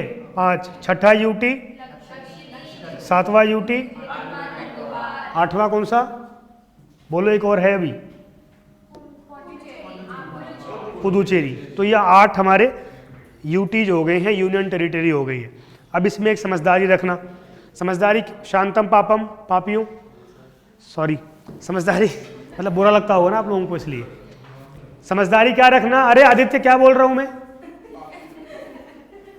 बोलो क्या बताया मैंने अभी, उसके बाद क्या बोला, ट्रकों, नहीं मैंने ऐसा नहीं बोला है, ठीक है ना। ट्रकों पे लिखा होता है ना पीछे सावधानी हटी। जो J&K और लद्दाख है इसमें चेंज होगा अभी, क्योंकि सुप्रीम कोर्ट ने पिछले हफ्ते क्या बोला है, 2024 तक, सितंबर 2024 में इलेक्शन कराने हैं, उससे पहले J&K को स्टेटहुड देना है, राज्य का दर्जा। अगर वो राज्य का दर्जा दे देंगे J&K को तो स्टेट्स कितने हो जाएंगे हमारे, और यूटीज कितने रह जाएंगे, 7, जैसा पहले हुआ करता था। ठीक है, ये ध्यान रखने वाली बात है। अब ये हुआ नहीं है, अगर आपके एग्जाम से पहले ऐसा हो जाएगा, इसके पूरे चांस हैं। आप लोग तैयारी नहीं हो एग्जाम के लिए 20 साल वाले के लिए, ठीक है ना, तो ये नंबर बदलेगा तो ध्यान रखना है। ठीक है, जब ऐसे नंबर बदलते हैं तो पीसीएस पे खूब सवाल बनते हैं, सबसे निवेस्ट बना हुआ स्टेट कौन सा है वगैरह वगैरह, तो ध्यान रखना। ठीक है, बड़े आगे कैपिटल्स को लेकर के भी सवाल आते हैं, बाकी सब तो पता ही है आपको। ठीक है ना, पॉलिटी में आप लोगों ने एक चीज़ पढ़ा होगा या आगे पढ़ेंगे, उसको हम कहते हैं क्षेत्रीय काउंसिल्स, रीजनल काउंसिल्स। तो इंडिया कुछ पार्ट से बांटा हुआ है, नॉर्थ, ईस्ट, वेस्ट, साउथ, ऐसे करके पार्ट से बांटा हुआ है। ठीक है, अभी जहाँ पे सवाल बनने के चांसेस हो जाते हैं कई बार कैपिटल्स को लेकर के, जैसे तेलंगाना और आंध्रा का भी डिवीजन हुआ 2014 के अंदर ही, है ना। कैपिटल क्या क्या है दोनों की, तेलंगाना की कैपिटल क्या है, आंध्रा की, ये फिक्स्ड है। ठीक है ना, पहले हैदराबाद पढ़ते थे कि दोनों की कॉमन है, अब नहीं रह गई है कॉमन, 9 साल हो गया बने हुए स्टेट को। ठीक है, अलग हो गए। और थोड़ा सा कन्फ्यूजन यहाँ पर हो सकता है नॉर्थ ईस्ट पर, क्योंकि नॉर्थ ईस्ट में खूब दंगे हुए हैं इस बार, समझौते भी हुए हैं, मणिपुर बर्न भी हुआ है, ठीक है ना, मिजोरम में इलेक्शंस भी हुए हैं, तो सवाल बनने के चांसेस हैं। तो यहाँ पर इनको हम लोग कहते हैं 7 सिस्टर्स, जिसमें बहनें एक्चुअल में 8 हैं। ठीक है, हाँ, तो सिक्किम कैपिटल सबने बोलना है, Sikkim, Arunachal Pradesh, Assam, Meghalaya, I expect that wonder blunder, Shillong, Agartala,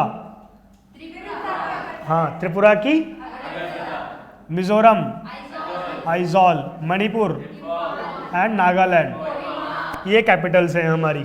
ठीक है, स्टेट्स की कैपिटल्स हैं, ध्यान रखने वाली बात। अब थोड़ा सा बाउंड्रीज की बात कर लेते हैं, आउटर बाउंड्रीज की। ठीक है, इस पर भी सवाल खूब बनते रहे हैं कि कितना एक्सटेंट है हमारा, कोस्टल बाउंड्री कितनी है, अड़ोस पड़ोस में कौन है, किस कंट्री को कितने स्टेट्स टच करते हैं, इस पर सवाल बनते रहे हैं। ठीक है, तो अगर देखना शुरू करेंगे आप, हमारे वेस्ट से ईस्ट की तरफ चलेंगे, सबसे प्यारा पड़ोसी हमारा कौन है, पाकिस्तान। कौन कौन से स्टेट्स टच कर रहा है, इसी बात को आराम से बोला जा सकता है। ठीक है, इसी बात को आराम से बोला जा सकता है। तो स्टेट्स पहला हो गया, दूसरा हो गया, तीसरा हो गया, हाँ, चौथा हो गया, नहीं वो स्टेट नहीं, यूटी है। ठीक है, यूटी और फिर लद्दाख, तो 3 स्टेट्स हो गए और 2 यूटीज हो गए। ये चेंजेबल फिगर है, अगर J&K will be become the state तो 4 स्टेट हो जाएंगे। ठीक है, दूसरा छोटा पड़ोसी हमारा यहाँ पर है कौन, अफगानिस्तान, जिसको हम लोग बोलते हैं POK, दैट इज, तो वहाँ पर यहाँ थोड़ा सा टच करता है, लगभग 106 किलोमीटर के आसपास अफगानिस्तान टच करता है हमको। ठीक है, तो वो सेकंड कंट्री हो गया। वो किसको टच कर रहा है, प्रेजेंट टाइम में केवल लद्दाख को टच कर रहा है। ठीक है, अगर इसमें कोई चेंज वगैरह होगा तो फिर सिचुएशन नए के हिसाब से ध्यान रखना है। ठीक है, तीसरा हमारा सबसे प्यारा पड़ोसी है कौन, चाइना। टचमेंट की बात करें या बॉर्डर्स की बात करें, सबसे पहला हो गया यूटी, उसके बाद देन उत्तराखंड स्टेट, फिर सिक्किम, फिर हाँ, ये चाइना को टच कर रही है। अब इसमें शांत, इसमें ध्यान रखने वाली बात ये है कि ये जो कुछ स्टेट्स हैं ये किसी और पड़ोसी को भी टच कर रहे होते हैं पैरेलली, है ना, उसको भी आगे करेंगे हम लोग। नेक्स्ट हमारा पड़ोसी है कौन, नेपाल। कौन कौन टच कर रहा है, पहला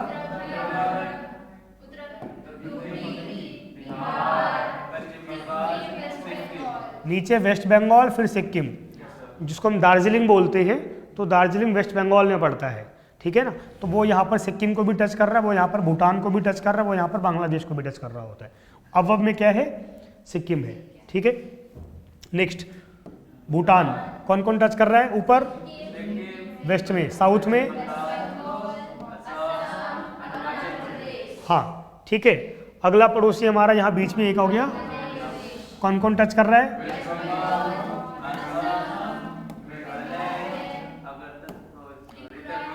क्लॉकवाइज वेस्ट बंगाल पहला, दूसरा हो गया आसाम, तीसरा हो गया मेघालय, चौथा हो गया त्रिपुरा और पांचवा हो गया मिजोरम। इसमें एक बात ध्यान रखने वाली बात है, जो त्रिपुरा है, त्रिपुरा के 3 साइड में कौन है, बांग्लादेश है, ठीक है। त्रिपुरा के वेस्ट में बांग्लादेश है, त्रिपुरा के नॉर्थ में बांग्लादेश है, त्रिपुरा के साउथ में बांग्लादेश है, ठीक है। त्रिपुरा केवल एक तरफ से हमारे इंडिया से जुड़ा हुआ है, ठीक है। अभी जो रेल लाइन पिछले महीने उद्घाटन किया गया था वो यहीं पर किया गया है, रेल लाइन का, कि वेस्ट बंगाल से हम यहाँ के सेंटर तक जाएंगे, ढाका तक, और फिर सेंटर से त्रिपुरा की रेल लाइन है 12 किलोमीटर की, ठीक है। चलो अगला पड़ोसी हो गया हमारा म्यांमार। कौन कौन टच कर रहा है ऊपर से,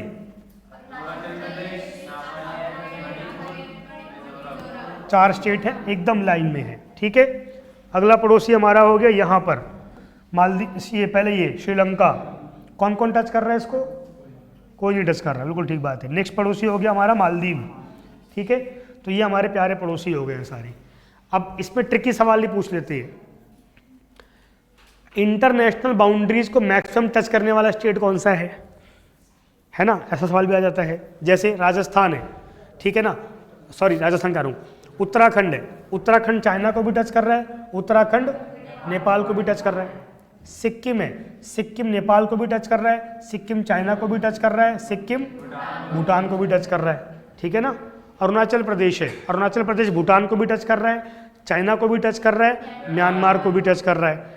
वेस्ट बंगाल है, वेस्ट बंगाल बांग्लादेश को भी टच कर रहा है, वेस्ट बंगाल भूटान को भी टच कर रहा है, वेस्ट बंगाल नेपाल को भी टच कर रहा है, ठीक है। तो ये मैप अगर आपके माइंड में बस जाएगा तो आपको सब चीज़ें याद रहेंगी, वरना याद, ठीक है।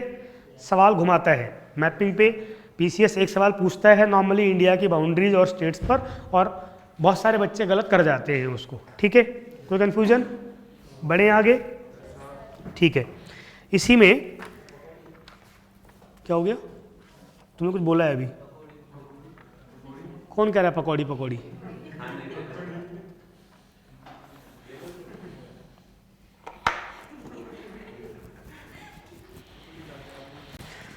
चलो खैर क्या कर सकते हैं, ठीक है। तो इंडिया की जो मेन लैंड पे इंटरनेशनल बाउंड्री है, अगर सवाल ये आए कि इंटरनेशनल बाउंड्री को कितने स्टेट्स टच करते हैं मेन लैंड पर, ठीक है, तो कितने हो गए स्टेट्स, पहला हो गया 1 राजस्थान, 2 पंजाब, 3 हिमाचल, उत्तराखंड, सिक्किम, उत्तर प्रदेश, बिहार, बंगाल, आसाम, अरुणाचल, नागालैंड, मणिपुर, मिजोरम, मेघालय, त्रिपुरा, ये 16 हैं जो लैंड पर, जमीन पर टच कर रहे हैं इंटरनेशनल बाउंड्री को, ठीक है। अभी ज़्यादा नंबर है तो उल्टा पूछेगा वो, कौन कौन इंटरनेशनल बाउंड्री को टच नहीं कर रहे, कौन कौन नहीं कर रहे हैं, ठीक है। तो बाकी जो हैं वो नहीं कर रहे हैं, ठीक है ना। फिर कोस्टल बाउंड्री की बात आएगी, ये तो भी हमने कर लिया है, लैंड पर बाउंड्री, तटीय क्षेत्र, कोस्टल स्टेट्स कौन कौन से हैं।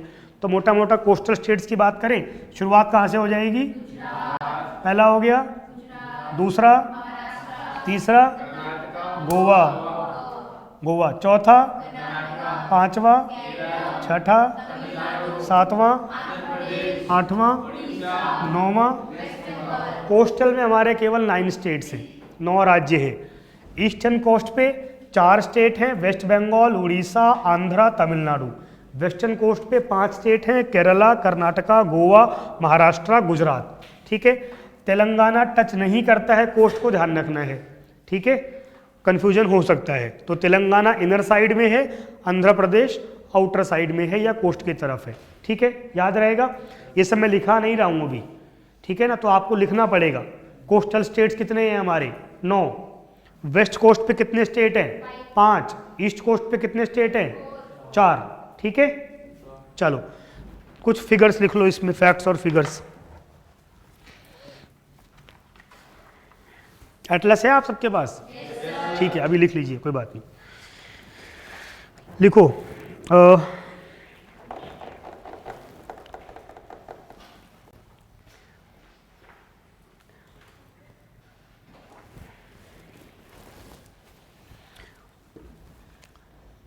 Land boundary of India, Bharat की स्थलीय सीमा। Land boundary of India, Bharat की स्थलीय सीमा। हाँ,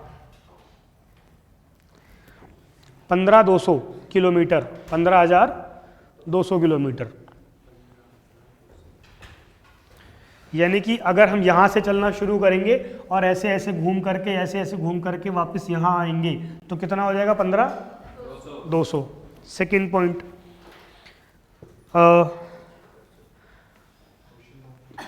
कोस्टल बाउंड्री ऑफ इंडिया, तटीय सीमा।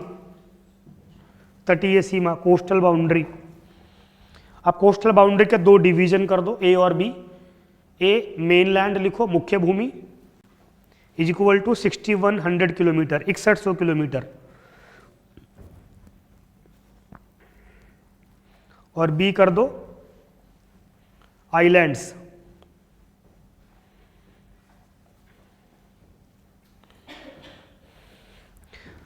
आइलैंड्स की है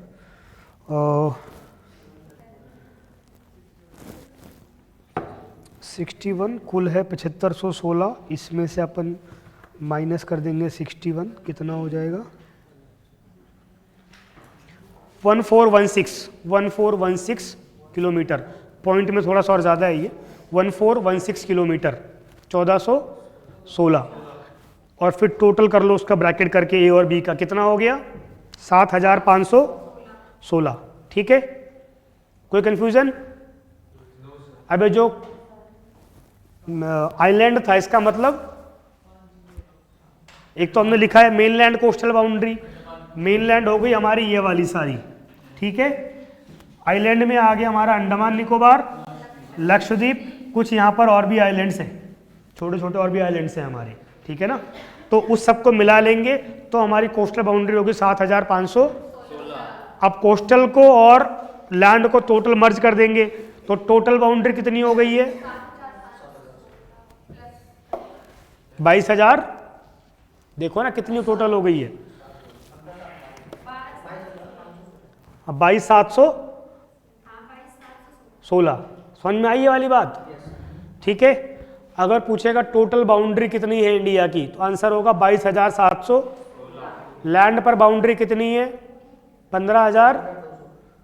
अरे बोलो ना, कोस्टल बाउंड्री टोटल कितनी है? मेन लैंड पे कोस्टल बाउंड्री। ठीक है, कोई कंफ्यूजन? ठीक है,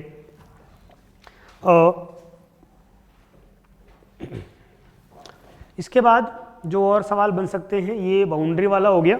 नेक्स्ट लिख लो, स्टेट्स टच करना लिखाऊं क्या मैं, याद लिख लेंगे आप लोग कि किस कंट्री को कौन सा स्टेट टच करता है। तो आप कंट्री का नाम लिखेंगे, उसके सामने लिख लेंगे स्टेट और यूटी कौन कौन से टच कर रहे हैं। ठीक है ना, कौन से किसी को टच नहीं कर रहे हैं इंटरनेशनल बाउंड्री को, ऐसे कौन कौन से स्टेट्स हैं जो कहीं पर भी अंतरराष्ट्रीय सीमा को टच नहीं कर रहे। तो बीच में कौन सा है ये? तेलंगाना,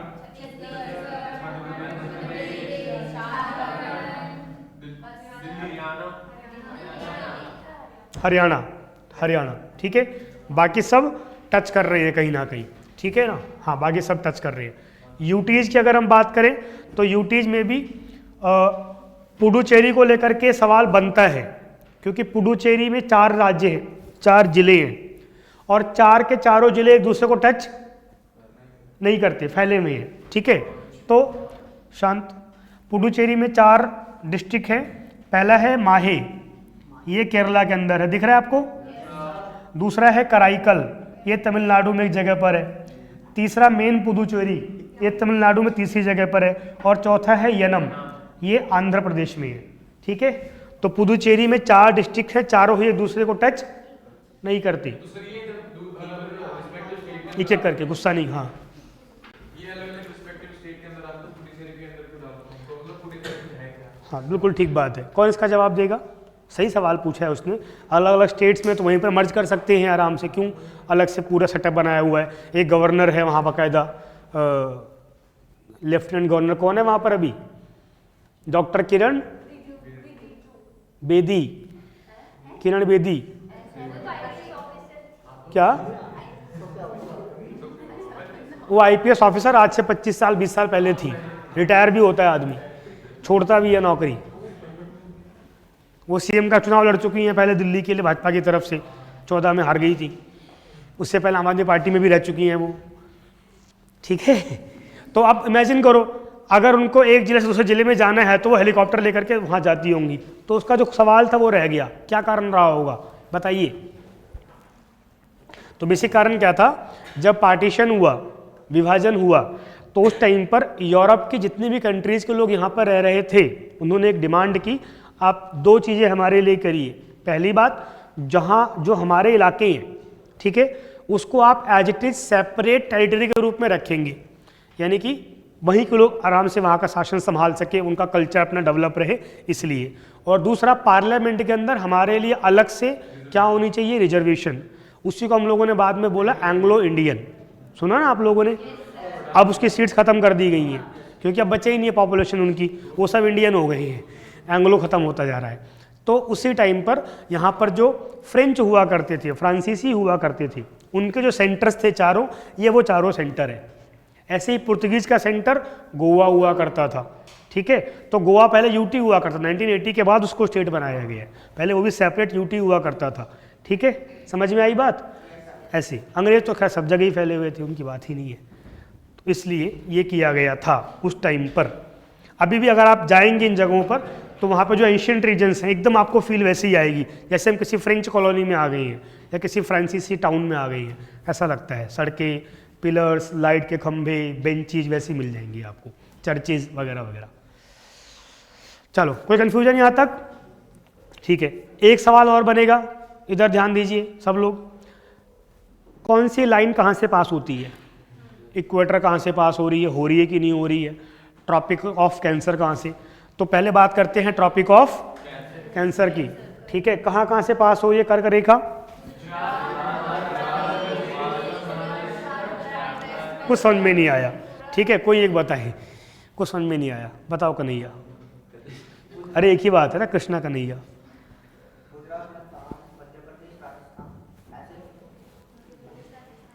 अरे क्रोनोलॉजी में बोलो ना, पश्चिम से पूर्व की तरफ बोलना शुरू करो, वेस्ट टू ईस्ट। सबसे पहले गुजरात, उसके बाद राजस्थान, राजस्थान में जो लास्ट डिस्ट्रिक्ट है डूंगरपुर, उससे होकर के निकलती है राजस्थान, फिर मध्य प्रदेश, फिर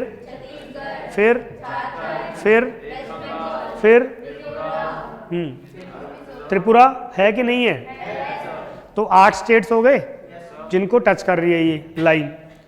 ये सवाल बन सकता है, इसको वो आपसे वेस्ट टू ईस्ट या ईस्ट टू वेस्ट अरेंज करने को बोल सकता है कि आप इसको ईस्ट टू वेस्ट बताइए, तो फिर उल्टा बोल देंगे, मिजोरम से शुरू करेंगे गुजरात तक जाएंगे। इसमें जो एक दो सवाल और बने हुए हैं, पहले लॉन्गेस्ट कहाँ पर है, स्मॉलेस्ट कहाँ पर है? सबसे लंबी कहाँ से पास हो रही होगी आपके हिसाब से?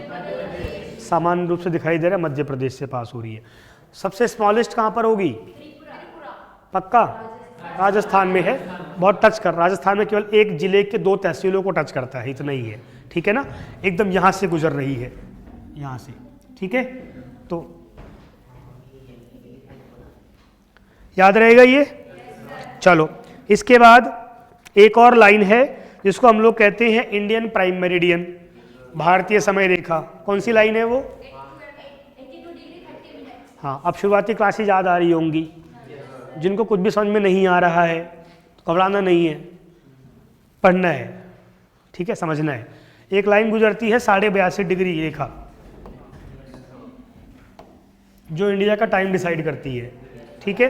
82.5 डिग्री ईस्ट लॉन्गिट्यूड,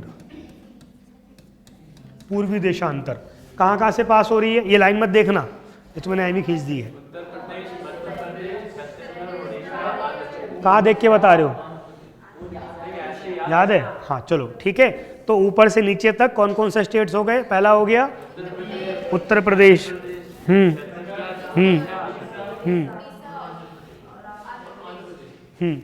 ठीक है, ये भी क्रोनोलॉजी में north to south, south to north आपको याद रखनी है। ये मैं जितना क्लास से बोल रहा हूँ ये सब आपको अपने नोटबुक में जा करके लिखना है। अगर नहीं लिखेंगे, फिर से मैं कह रहा हूँ, आपको याद रहने वाला नहीं है या गलती होने के चांसेस होते हैं। ठीक है, चलो, तो ये दोनों लाइनें बहुत इंपॉर्टेंट है, कौन से किस स्टेट से गुजर रहे इसको ध्यान में रखने वाली बात है। एक चीज़ और है, टाइम हो गया है हमारा वैसे तो, थोड़ा सा अपने एटलस अगर है तो आप लोग निकाल लीजिए एटलस, इंडिया पॉलिटिकल मैप। कोई बात नहीं है तो कोई नुकसान नहीं है तो निकाल लीजिए।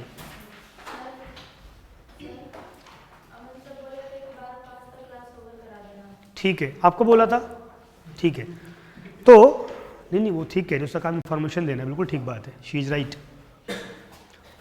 जल्दी से, तो यहाँ पर क्या है, हमारे कुछ बाउंड्रीज के नाम भी पड़े हैं। ठीक है, जैसे एलओसी का नाम सुना होगा आपने। एलओसी किस किस के बीच में है? लाइन ऑफ कंट्रोल किसके बीच में है? एलओसी इंडिया और पाकिस्तान के बीच में है। किसके बीच में है? इंडिया और पाकिस्तान। ठीक है, LAC line of actual control India और चाइना के बीच में। इंडिया चाइना के बीच में एक और लाइन है, उसको हम बोलते हैं मैकमोहन लाइन। अरुणाचल प्रदेश में जो बॉर्डर का डिवीजन हुआ था वो मैकमोहन ने कराया था, लॉर्ड मैकमोहन ने। इंडियन नहीं थे वो, यूरोपियन थे। ठीक है, तो वो ध्यान रखने वाली बात है।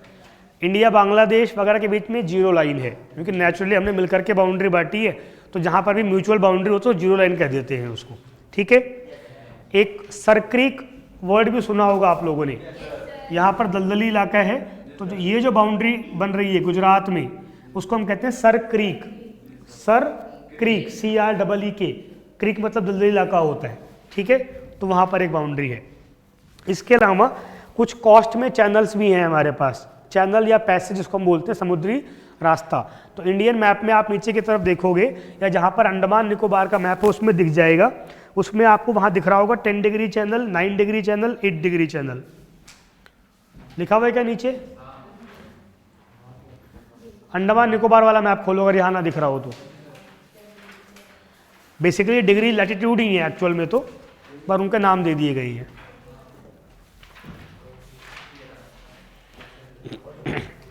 ठीक है, मिल गया अंडमान निकोबार वाला मैप? यहाँ कहाँ अंडमान निकोबार ढूंढ, सबसे लास्ट में होगा लल्ला। तो अंडमान और निकोबार के बीच में आपको दिखा रहा होगा 10 डिग्री चैनल, मिल गया?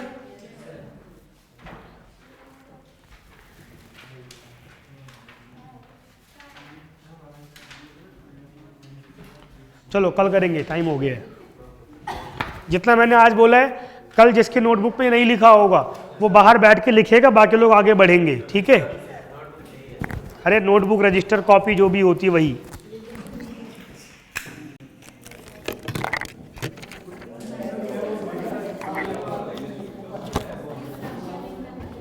मिला ये लो।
मैं कहना चाहूँगा सही बोले आ रहा था एलओसी पाकिस्तान वाला था अफगानिस्तान मेरे को लगा वही ने बोला कि मैंने बोल दिया ये तेरा बोल रही उसके बाद सब कुछ तेरा बोल रही ये 14 बोल रही तेरा के बाद 14 चलो चलो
हेलो हेलो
इधर मुंबई में